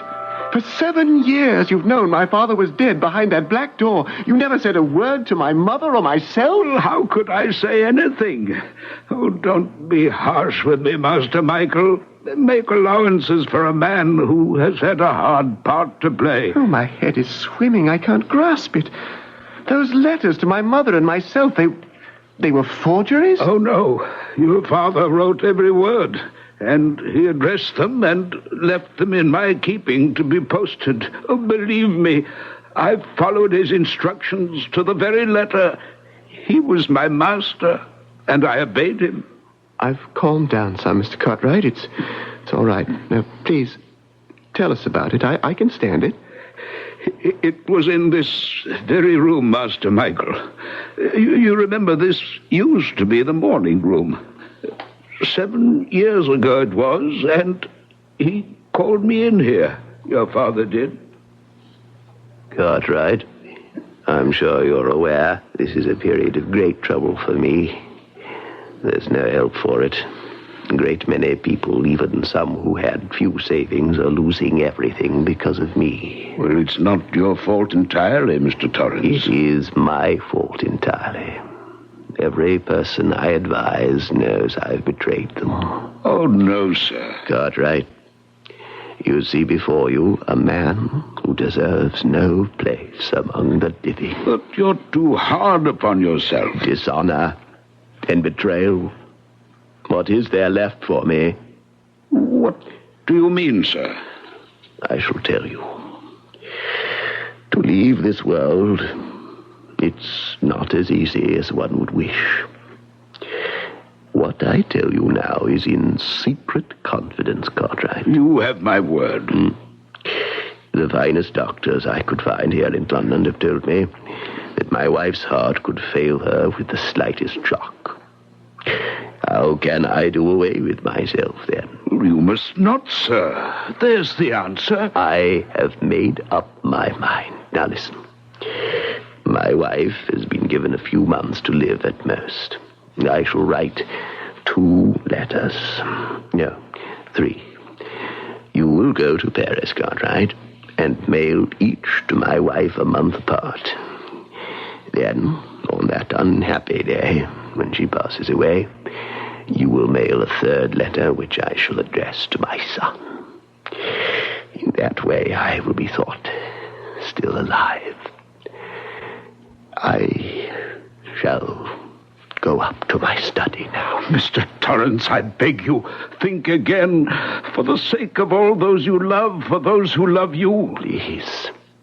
Please, no more.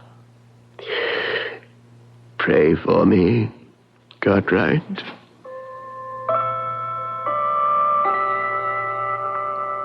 And I never saw Mr. Torrance again until tonight. How could he? How could he? The sheer deceit in those letters to my mother. We shall meet again soon. His words, making her think he was coming back. Oh, no, Master Michael, you don't understand at all. Your father believed your mother had only weeks to live. He meant what he wrote. He was certain she would die very shortly. The doctors had said so. And then they would be reunited in death. Don't you see? But your mother lived on for 5 whole years. I had only 2 letters addressed to her to send. Michael, how could Mr. Cartwright do otherwise? He promised your father and sent the 2 letters. He gave his word. And then 2 years ago, he sent your father's letter to you. I see it all now, but it seems so useless, his death so wasted. Well, how could your father have known? Michael, I beg you to forgive me for keeping his secret. I meant no harm.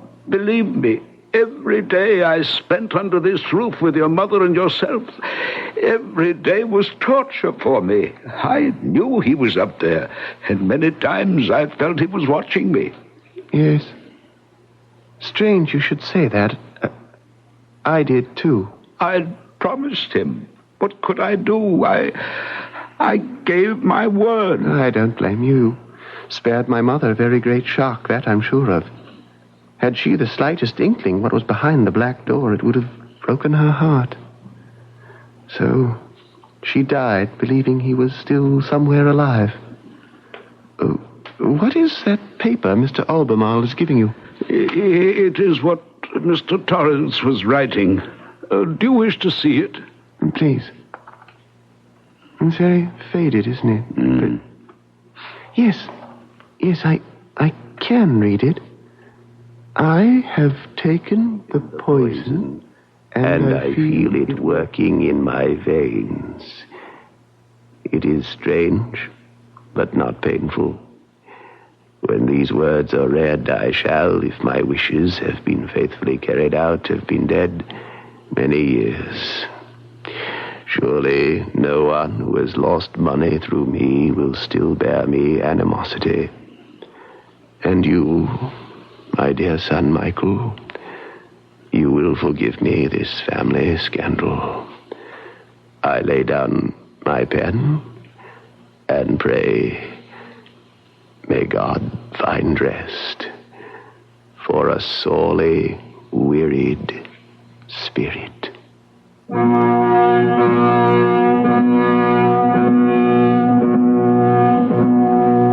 Conan Doyle's tale of the secret behind the black door recalls for us many elements of truth. In a number of lands, a man will place his reputation before his life, paying the supreme penalty as a matter of honor. As the saying goes, death before dishonor. To us, here today, life is so precious and valuable, it would be hard for us to do the same. Or would it? I shall be back to give you my opinion. The CBS Radio Mystery Theater presents...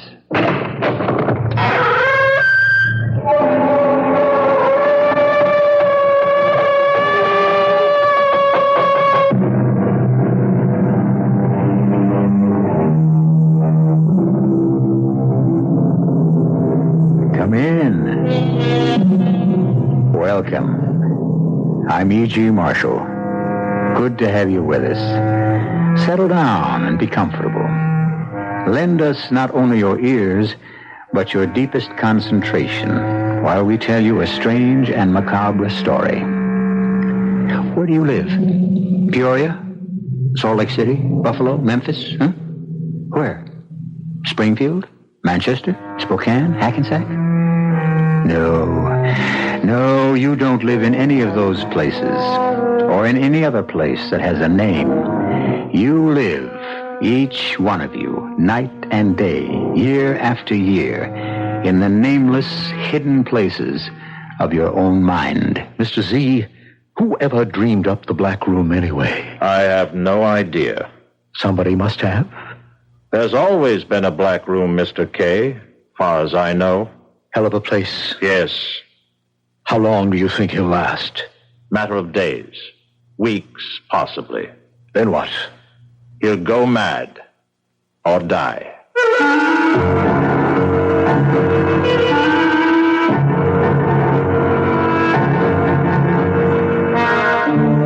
Our mystery drama, The Black Room, was written especially for the Mystery Theater by Elspeth Eric and stars Larry Haynes.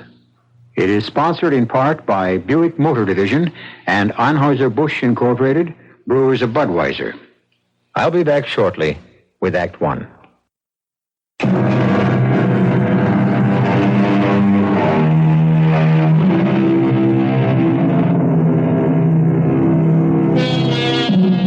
Somewhere, in some unspecified place, are three men. Three men of no particular distinction and no particular importance except to themselves. Yet the urgency of their speech and the intensity of their attitudes would make you think that something of the gravest consequence is taking place. And for all that I know, it is. Listen now to the story of The Black Room. Why me? Why me? Of all people, I'm a... Now, direct from CBS News, this special Radio Net Alert News Report.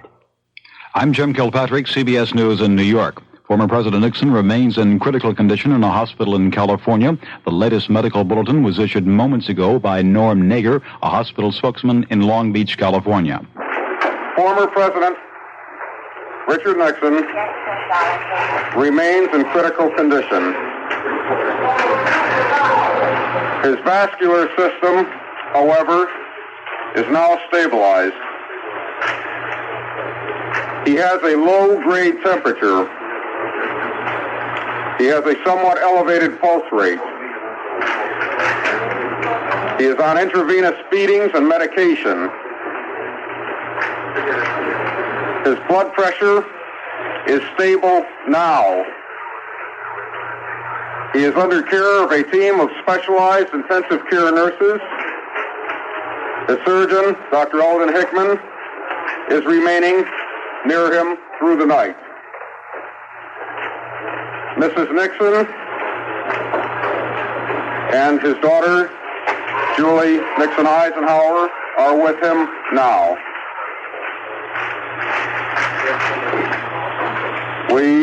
That is the end of Dr. Lundgren's statement. Barring significant developments in the night, at which point we will alert the press. The next scheduled briefing will probably be about 10 a.m., somewhere between... Norm Nager, a hospital spokesman in Long Beach, California, with the latest medical information on former President Richard Nixon. I'm Jim Kilpatrick, CBS News. And now back to the CBS Mystery Theater. Take you because we thought you unusual. Well, then, for God's sake, why? We need information. I haven't got any information. We think you have. Information about what?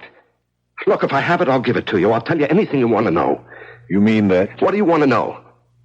Why did you do it? Do what? You know. I don't know. Do what? It's not going to tell us. What am I supposed to know? How could a man like me know anything? Look me in the eye. Step up here. Closer. Look me straight in the eye. Now, why did you do it? I didn't do anything. Come on now.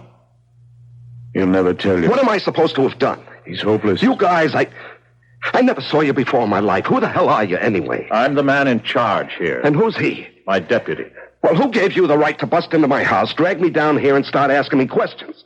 Well, who gave you the right to do that? It's not a question of right. Well, it damn well should be. But it isn't. Can I make a phone call? I can make a phone call, can I? I'm afraid not. Well, everybody's allowed to make a phone call. That's what I always heard. I want to call my wife, my lawyer, somebody. Out of the question. We have no phone. I never heard of a place that had no phone. Now you have. But you just can't keep me here. It's not right. What's your idea of what's right? We'd really like to know. Well, I can't tell you offhand like that. I don't know exactly. Quite so. Neither do we. Mr. Kay, I think it's time for the Black Room. Right. Come with me, please. Come with you where? No, I'm not going anywhere with you. Come on. I don't have to go. Yes, you do. Come on. Do I have to? Yes, you do. Right this way. I don't understand any of this. What is this place you're taking me to? What did he call it? The Black Room. Why do you call it that? Because it's black. Why, painted black, black walls, black furnishings, what? Well, there aren't any furnishings. It's just a room. And it's black. You're putting me in solitary. You'll be alone. There we are. Step in, please. Well, I can't see a thing, nothing. It's black. That's why it's called the Black Room. Well, switch on the light. There is no light. Once I close this door, there'll be no light of any kind. You can't do this. Get out of my way. Now, just... Help! Somebody help! Don't make help! a fuss. Cut it out. I'm going to close this door. Are you there? Are we both in here? Well, say something. Are you here? You haven't any matches on you by any chance? Or a lighter? No. Once I go out that door, you'll be in total darkness and total silence. No light, no noise, no sound of any kind. Only what you make yourself. I don't see why. You'll be fed once a day, never at the same time. How will I know when? It'll be either before you get hungry or after you stop being hungry. You'll bring it to me? You'll find it somewhere on the floor. Well, how will I find it if I can't see it? You'll feel around till you come to it. There'll be bread and water, and once in a while, if I'm in the mood, some cheese or a piece of fruit. Okay. Got it? Will you tell the warden something for me? The who? The warden? Well, whoever he is, the keeper. Keeper? Well, you know who I mean, the man in charge. That's Mr. Z. The end of the line. Tell him what? Tell him that That you what?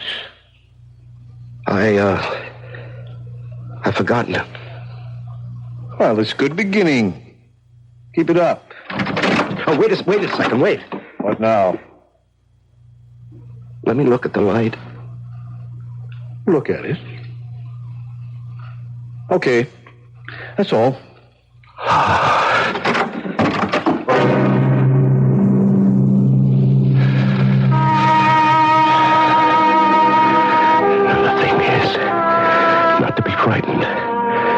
Only thing to fear itself. Yes. Why am I whispering? I should be shouting. What's that? I hear something.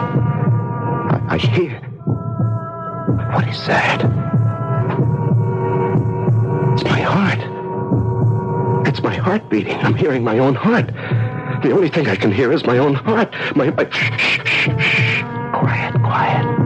Quiet down. Quiet. That's better. Yes. That's better. Much better. Better. Yes.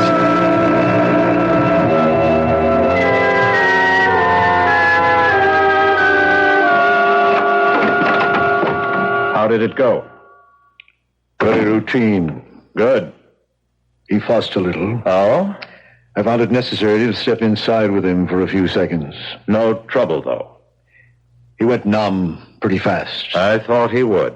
He wanted me to give you a message, but then he couldn't remember what it was. And he thinks you're some kind of a warden. A warden? Or a keeper. Poor man. You know, Mr. Z, I didn't much like it inside that room. You knew you were coming out. Who ever dreamed up the Black Room anyway? I've no idea. Somebody must have. There's always been a Black Room, far as I know. Hell of a place. Yes. How long will he last, do you think? Matter of days, weeks, possibly. Then what? He'll go mad or die. Wonder what he's doing now. Oh, counting by twos, then by threes, then by fours. Anything to keep from thinking. That's what they all do. Remember things. Beautiful things. Remember the ocean, the sand, the sounds of the sea, the waves, winds, running on the beach. Oh, God, I'm crying. These are my tears. Now, come on, now, let's not have any of that, none of that. No, just remember other things. The house, no. Not the house. I'm not ready to think about the house. School. Oh, yes, school. Matthew Arnold, English poet, 1822 to 1888. Yeah, something like that anyway. Is it so small a thing to have enjoyed the sun, to have lived light in the spring, to have lived, to have thought, to have done? I don't know the rest. Sleep. I want to sleep. No, I'm afraid to sleep. Will I ever sleep? What's that? I heard something. Yes, I hear something. Shh. Quiet. Shh.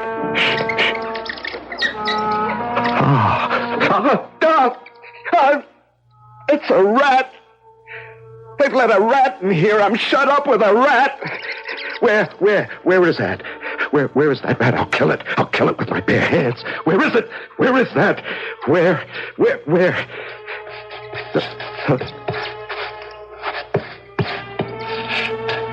Can't hear it anymore. Where is that rat? Where is it hiding? What'll it do? No, that's enough of that. Just lie down on the floor. Stretch out.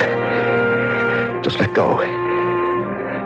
What'll happen will happen. Just let it happen. That's the best way. Don't fight. Don't struggle. Just lie quiet. Empty your mind. Yes. It doesn't matter if my eyes are open or closed. Isn't that funny? They're not really funny. When I go to sleep, will my eyes close or will they stay open? Yes, I can feel my eyelids raise themselves up. Now I feel them come down. But everything's the same. Black, just... it ran over my hand. The rat ran across my hand. Where is it now? I don't hear it. Did I imagine that? Did I ever hear it? Did I really feel it? There. I hear it again. Now, why would they do that? Why would they put me in a black room with a rat? They must be devils. Where is that rat now? Shh. Willa makes a noise. Shh. Oh, again. Ran across my hand again. And wait. Just hold on now. Hold on. It's not so bad. The rat didn't bite you, did he? No, he simply ran across the back of your hand. That's all. You're not hurt. You're perfectly all right. Perfect. Oh, you don't sound like such a big rat. Oh, you sound like kind of a very small rat. Oh, you could be a mouse. Sure, a very small little mouse. Why not? Now, if I should just lie here quietly with my arms spread out like this, would you run across my hand again? Would you? Huh? Hey, you see, I'm calmer now, much more relaxed. I'm waiting. Ah, there you were. Oh, my fingers. Oh, such light little feet, so delicate. Oh, I think you must be no more than 2 inches long. How are you, my friend? Huh? How is my mouse chum? My pal, Mr. Mouse. How's everything with you? Okay? Good. Me? Oh, I'm managing. So far, so good. Yeah. You know, I think I can hold out for a while. Anyway, at least I'm not alone. Not altogether alone. Not quite.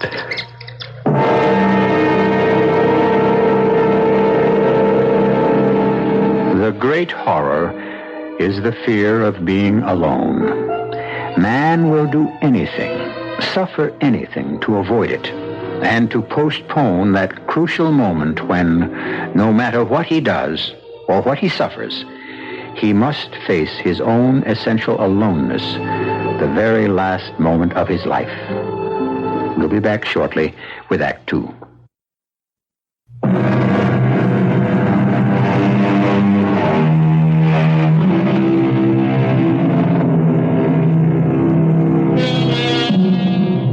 The simple man we have chosen to be our hero is confined in the Black Room, a bare place without light or sound.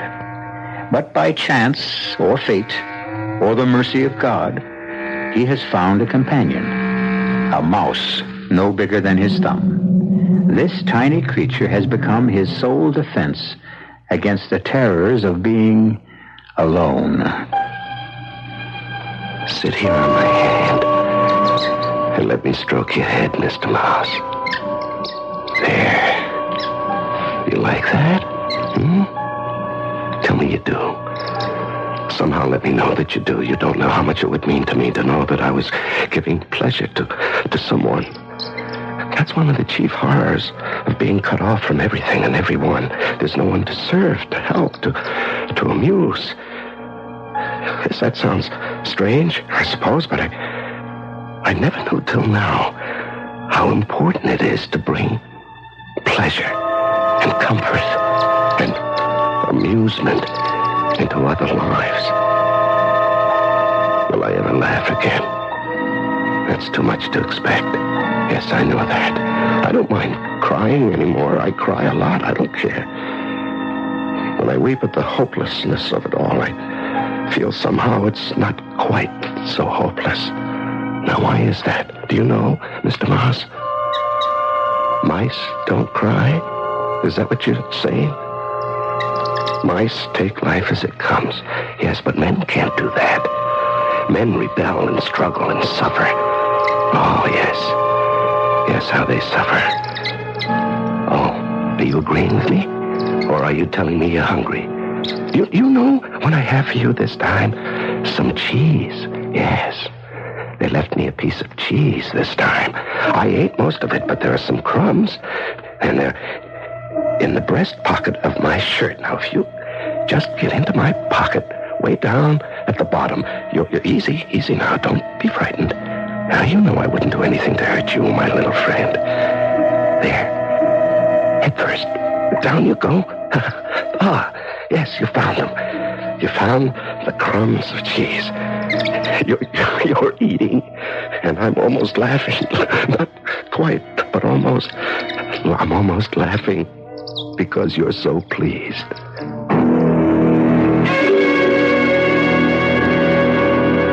I gave him a piece of cheese this time. What for? Oh, I don't know. Just to give him a little hope, I guess. Well, if you want to drag it out, bread and water get so monotonous. I imagine the last thing in the world that concerns him is monotony. Well, it gets monotonous for me, too. You say he's eating well. So far, every crumb. That won't last. I suppose not. Not if he's like the others, it won't. A few more days, then.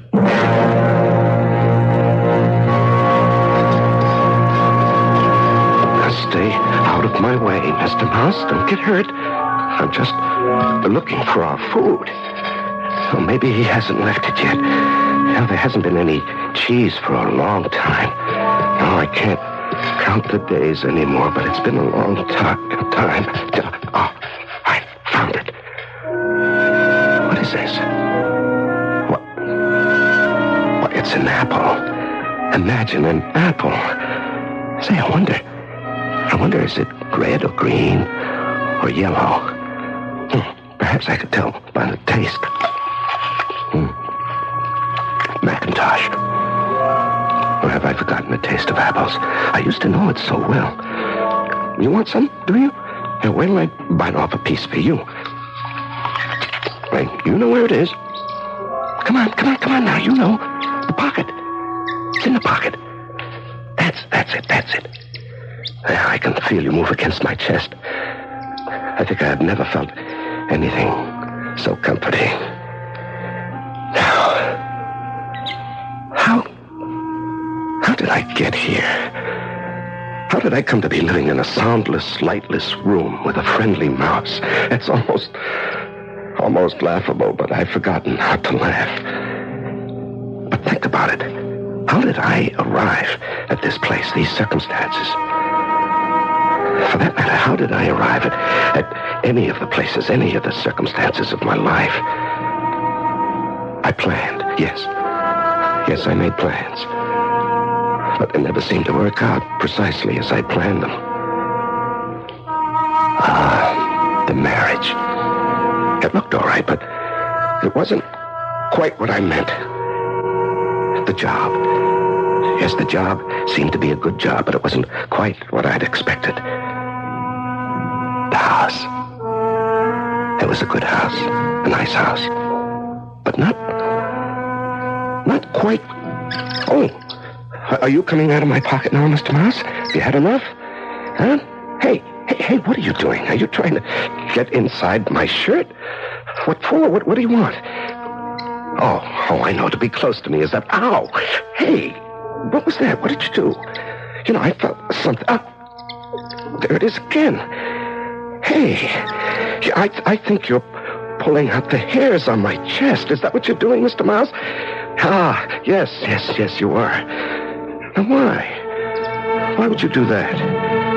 Not to hurt me. I know you would never hurt me. Are you playing? Are you making up a game trying to divert me from the awfulness? Yes, you're telling me it could be worse. There are things we can do. There is always something. It is never absolutely hopeless. Oh, little mouse, you're trying to make me laugh.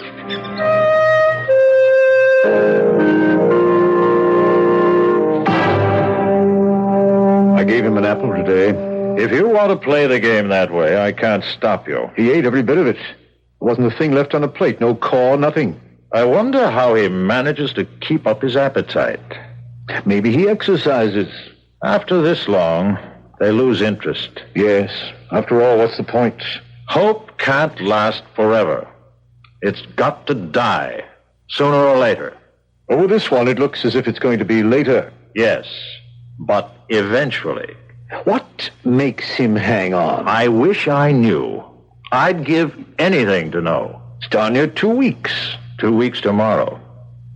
Should I go in after him? No. Now, wait a while longer. He can't last. You're sure about that? No one ever has.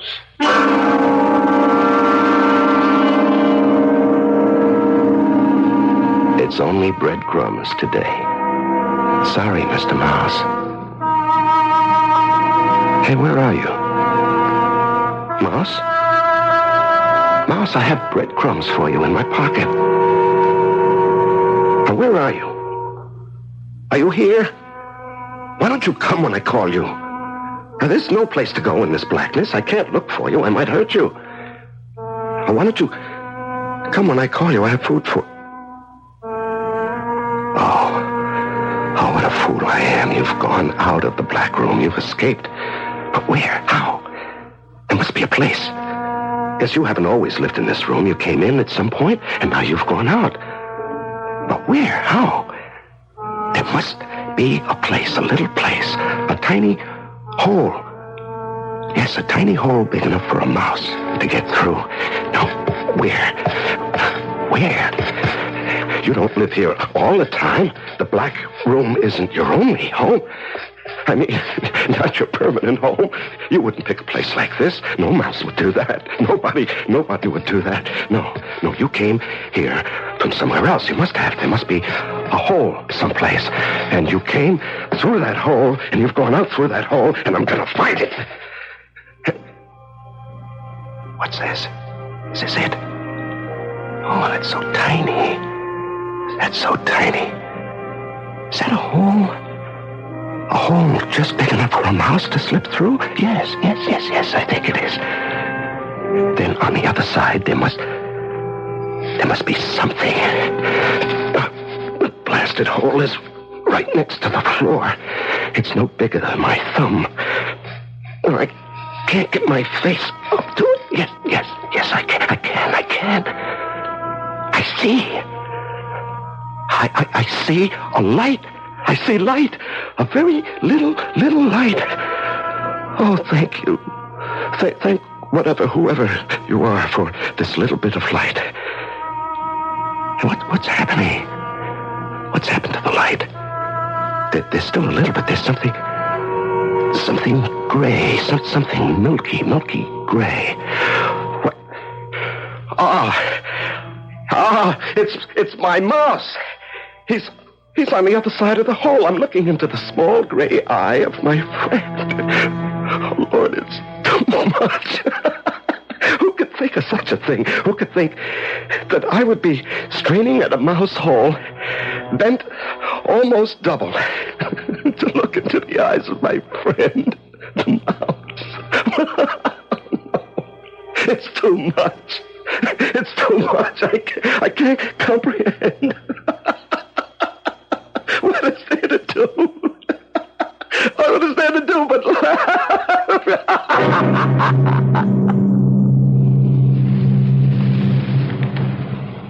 He's off his feet. Hardly ate anything the last few days. So, it's starting. What's starting? The decline. I knew it would, sooner or later. Think I'll give him some fruit next time. I really don't know why you want to bother. Maybe some cheese, too. Suit yourself. Look, the idea was never to starve the poor fool. If that was the idea, I wouldn't give him anything at all. He's beginning to starve himself. Can he do that? It's simple. Stay away from food and water. You'll be gone in a few days.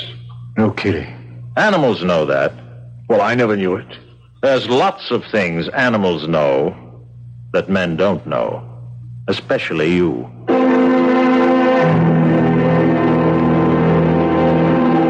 I could cry. But there's a place beyond crying. Yes, there's a despair too deep for crying. Here, in the dark and the silence, there's nobody. Not a creature is stirring, not even a mouse. I can't laugh either. I think my life is closing. What? Oh, you're back. You're back, are you? You're in the pocket of my shirt. Well, I have some cheese and part of a pear. You'll have to come to me if you want it. No, I can't look for you again. I just don't care anymore. I just don't care. I don't care anymore.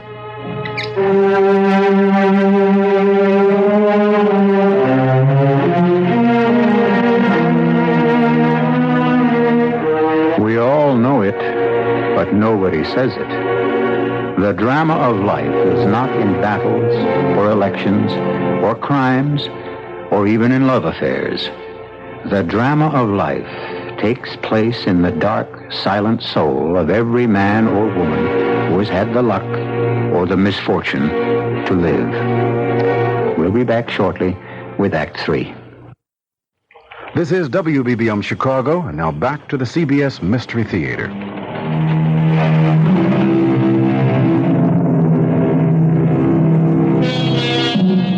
I just don't care anymore. These words were spoken by our nameless protagonist a few minutes ago. And I suppose they are the saddest words anyone can utter. I just don't care anymore. The struggle is over. Life is over when we just don't care anymore. He hasn't eaten anything for 2 days. Oh? Last thing he ate was that pear. That was 2 days ago. He's starting down the slide. You sound as if you enjoy this. I don't. I think it's terrible, really terrible. It's necessary. I don't see why. I swear I don't. We need the information, don't we? But do we absolutely have to have it? I don't see why. It's the most important information in the world. I just think maybe it's not worth all this. It's worth all this and more. I don't know why. Look, you're a good fellow. And you're not the stupidest man in the world, or you wouldn't be my deputy. But there are certain things that are, let's say, beyond your comprehension. You agree? I guess so. You guess so? I'm sure. I'm sure there are certain things that are beyond my comprehension. Just the same. Yes? What were you going to say? How do I know they're not beyond your comprehension, too?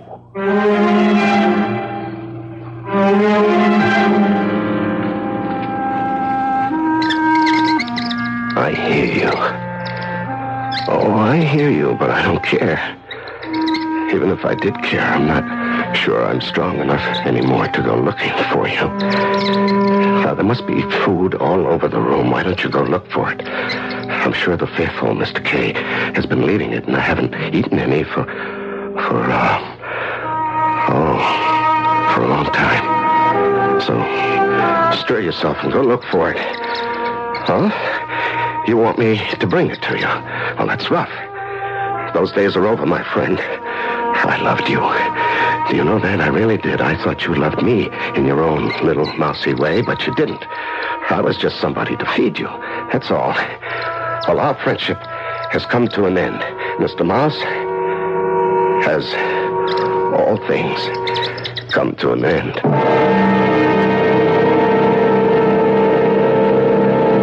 He isn't drinking any water either. That's too bad. You feeling sorry for him by any chance? Now, don't start up with me, Kay. It's not like you to go soft. I'm not going soft. It's just that... Yes? What? I don't know why exactly, but I had such high hopes for him. That he'd be different somehow. I really had very high hopes for that man. Well, maybe one day I'll learn. Nobody survives the Black Room. Absolutely nobody. All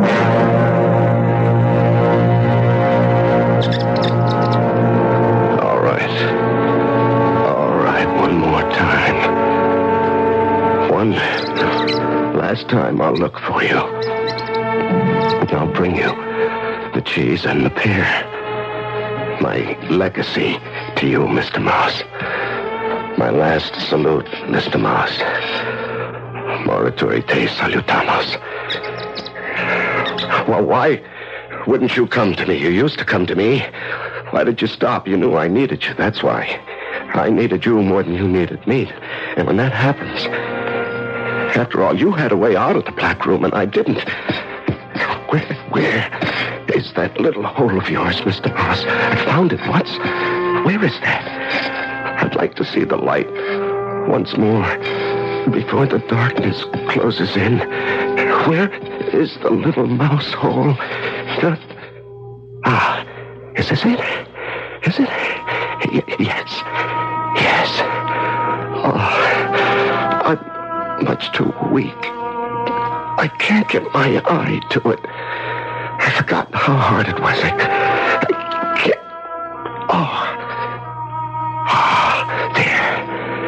There it is. The beautiful light. That little sliver of light. A lovely light.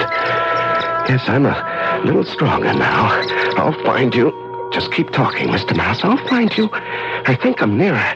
Just keep talking and I'll find you. You sound very loud. I must be close. Or is it because my hearing has become sharper? Does that happen? Does the hearing become sharper when there's nothing to hear? Ah, yes, you're very near now, very near. I think I can reach out and touch you. No! No! Oh, no, that didn't happen. I won't believe it. It happened. I won't believe that I reached out my hand and you bit me. I won't believe that. Not that, no. Oh. But it's true. Yes, it's true. There's no end to it. There's no end to the shocks and the suffering and the cruelty and the horror. No end to it. When you think you've borne it all, there's more and more and more.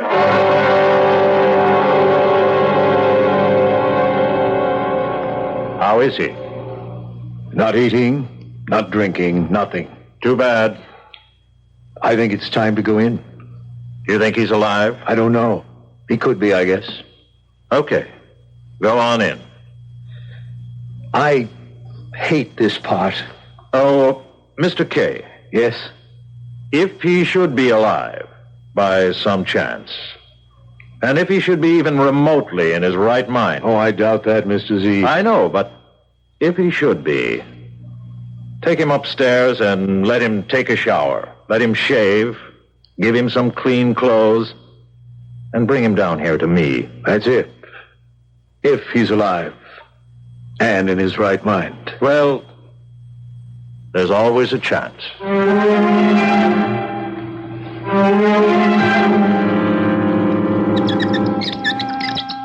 Why did you bite me? I meant you no harm. Why should you turn on me? Explain that to me. I need to know this one thing before I die. Here, look. Here's what I brought you. See? 3 little pieces of cheese.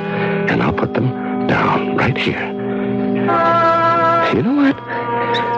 Do you know what? I could kill you if I wanted to, but I don't want to. No, for a little while you kept me from going mad. And for that, I'm grateful. Yes. So, go on. Go on, bite me if you want to. I won't mind. Go ahead. You're not saying anything, Mr. Mouse. Are you still here? Or did you run away? Did you run to your mouse hole? Did you run through to the other side to live in the light, in the beautiful light? Or are you still here? Why don't you say something?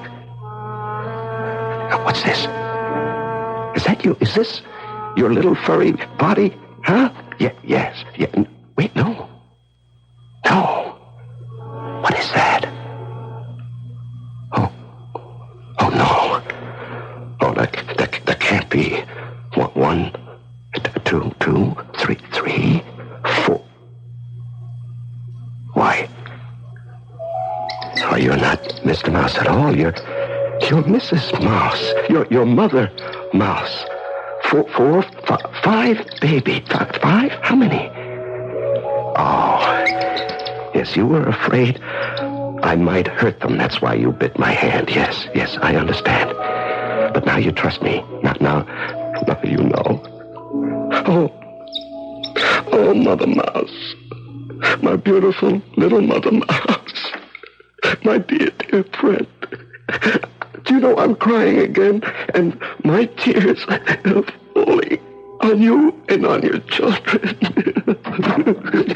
What? I came to get you. What? Come on. You can see your way to the door, can't you? Yes. Well, come on. Nothing like a shave and a shower, am I right? I think you've lost a little weight, a few pounds.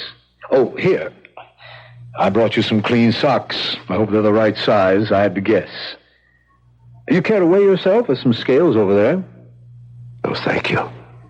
Well, the rations were pretty thin, I know that. Now, how did you like the fruit? What? The fruit I left for you, and the cheese. Did you like it? Very much. I thought you would. Hey, don't put that shirt back on. I brought you a clean one. Here, I think it'll fit. Thank you. Now give me your old one and I'll throw it out. Don't touch that shirt. Huh? Keep your hands off that shirt. You want to save it? It's pretty dirty. I want to save it. I'll wash it for you. No, leave it alone. You want it the way it is? Just the way it is. If you say so. Well, you ready? Yes. Let's go visit Mr. Z. He's dying to talk to you.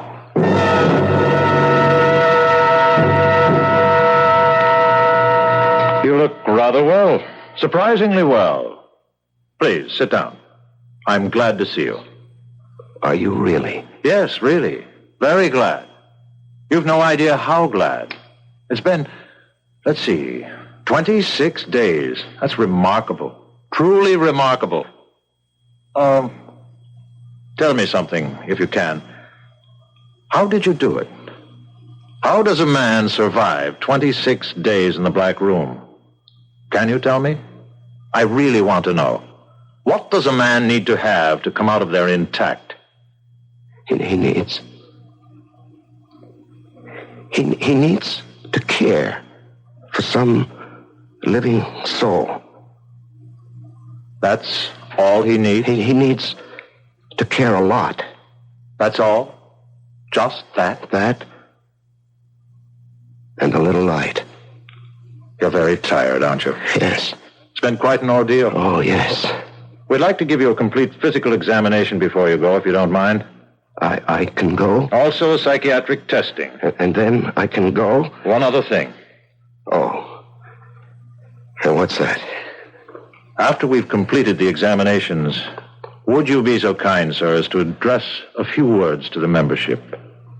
Not a long speech. We wouldn't expect that. But if you'd expand a little on what you've told me here. Now, wait a moment. What membership? Don't you know? How am I supposed to know? I thought you'd guess. Is this a club? Some kind of a cult? Not precisely a club. Certainly not a cult. Well, then what is it? Who are the members? People in trouble. Troubled people. But that's practically everybody. Quite so. Yes.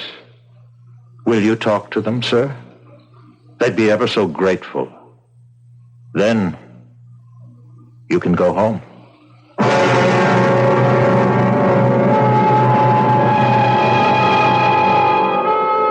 Where do you live?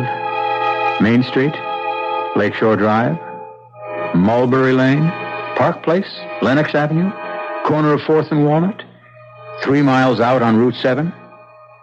Come now. You know better than that. You may hang your hat anywhere at all, but you live in the black room of your own mind. I'll be back shortly.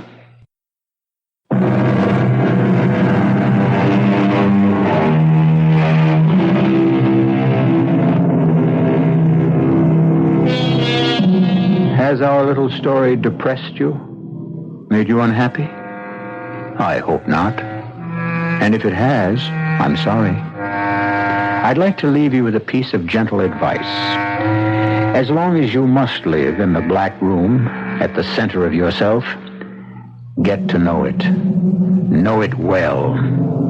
It will frighten you, yes, but it will reward you, too, in ways you would hardly believe. Our cast included Larry Haynes, George Petrie, and Peter Collins. The entire production was under the direction of Hyman Brown.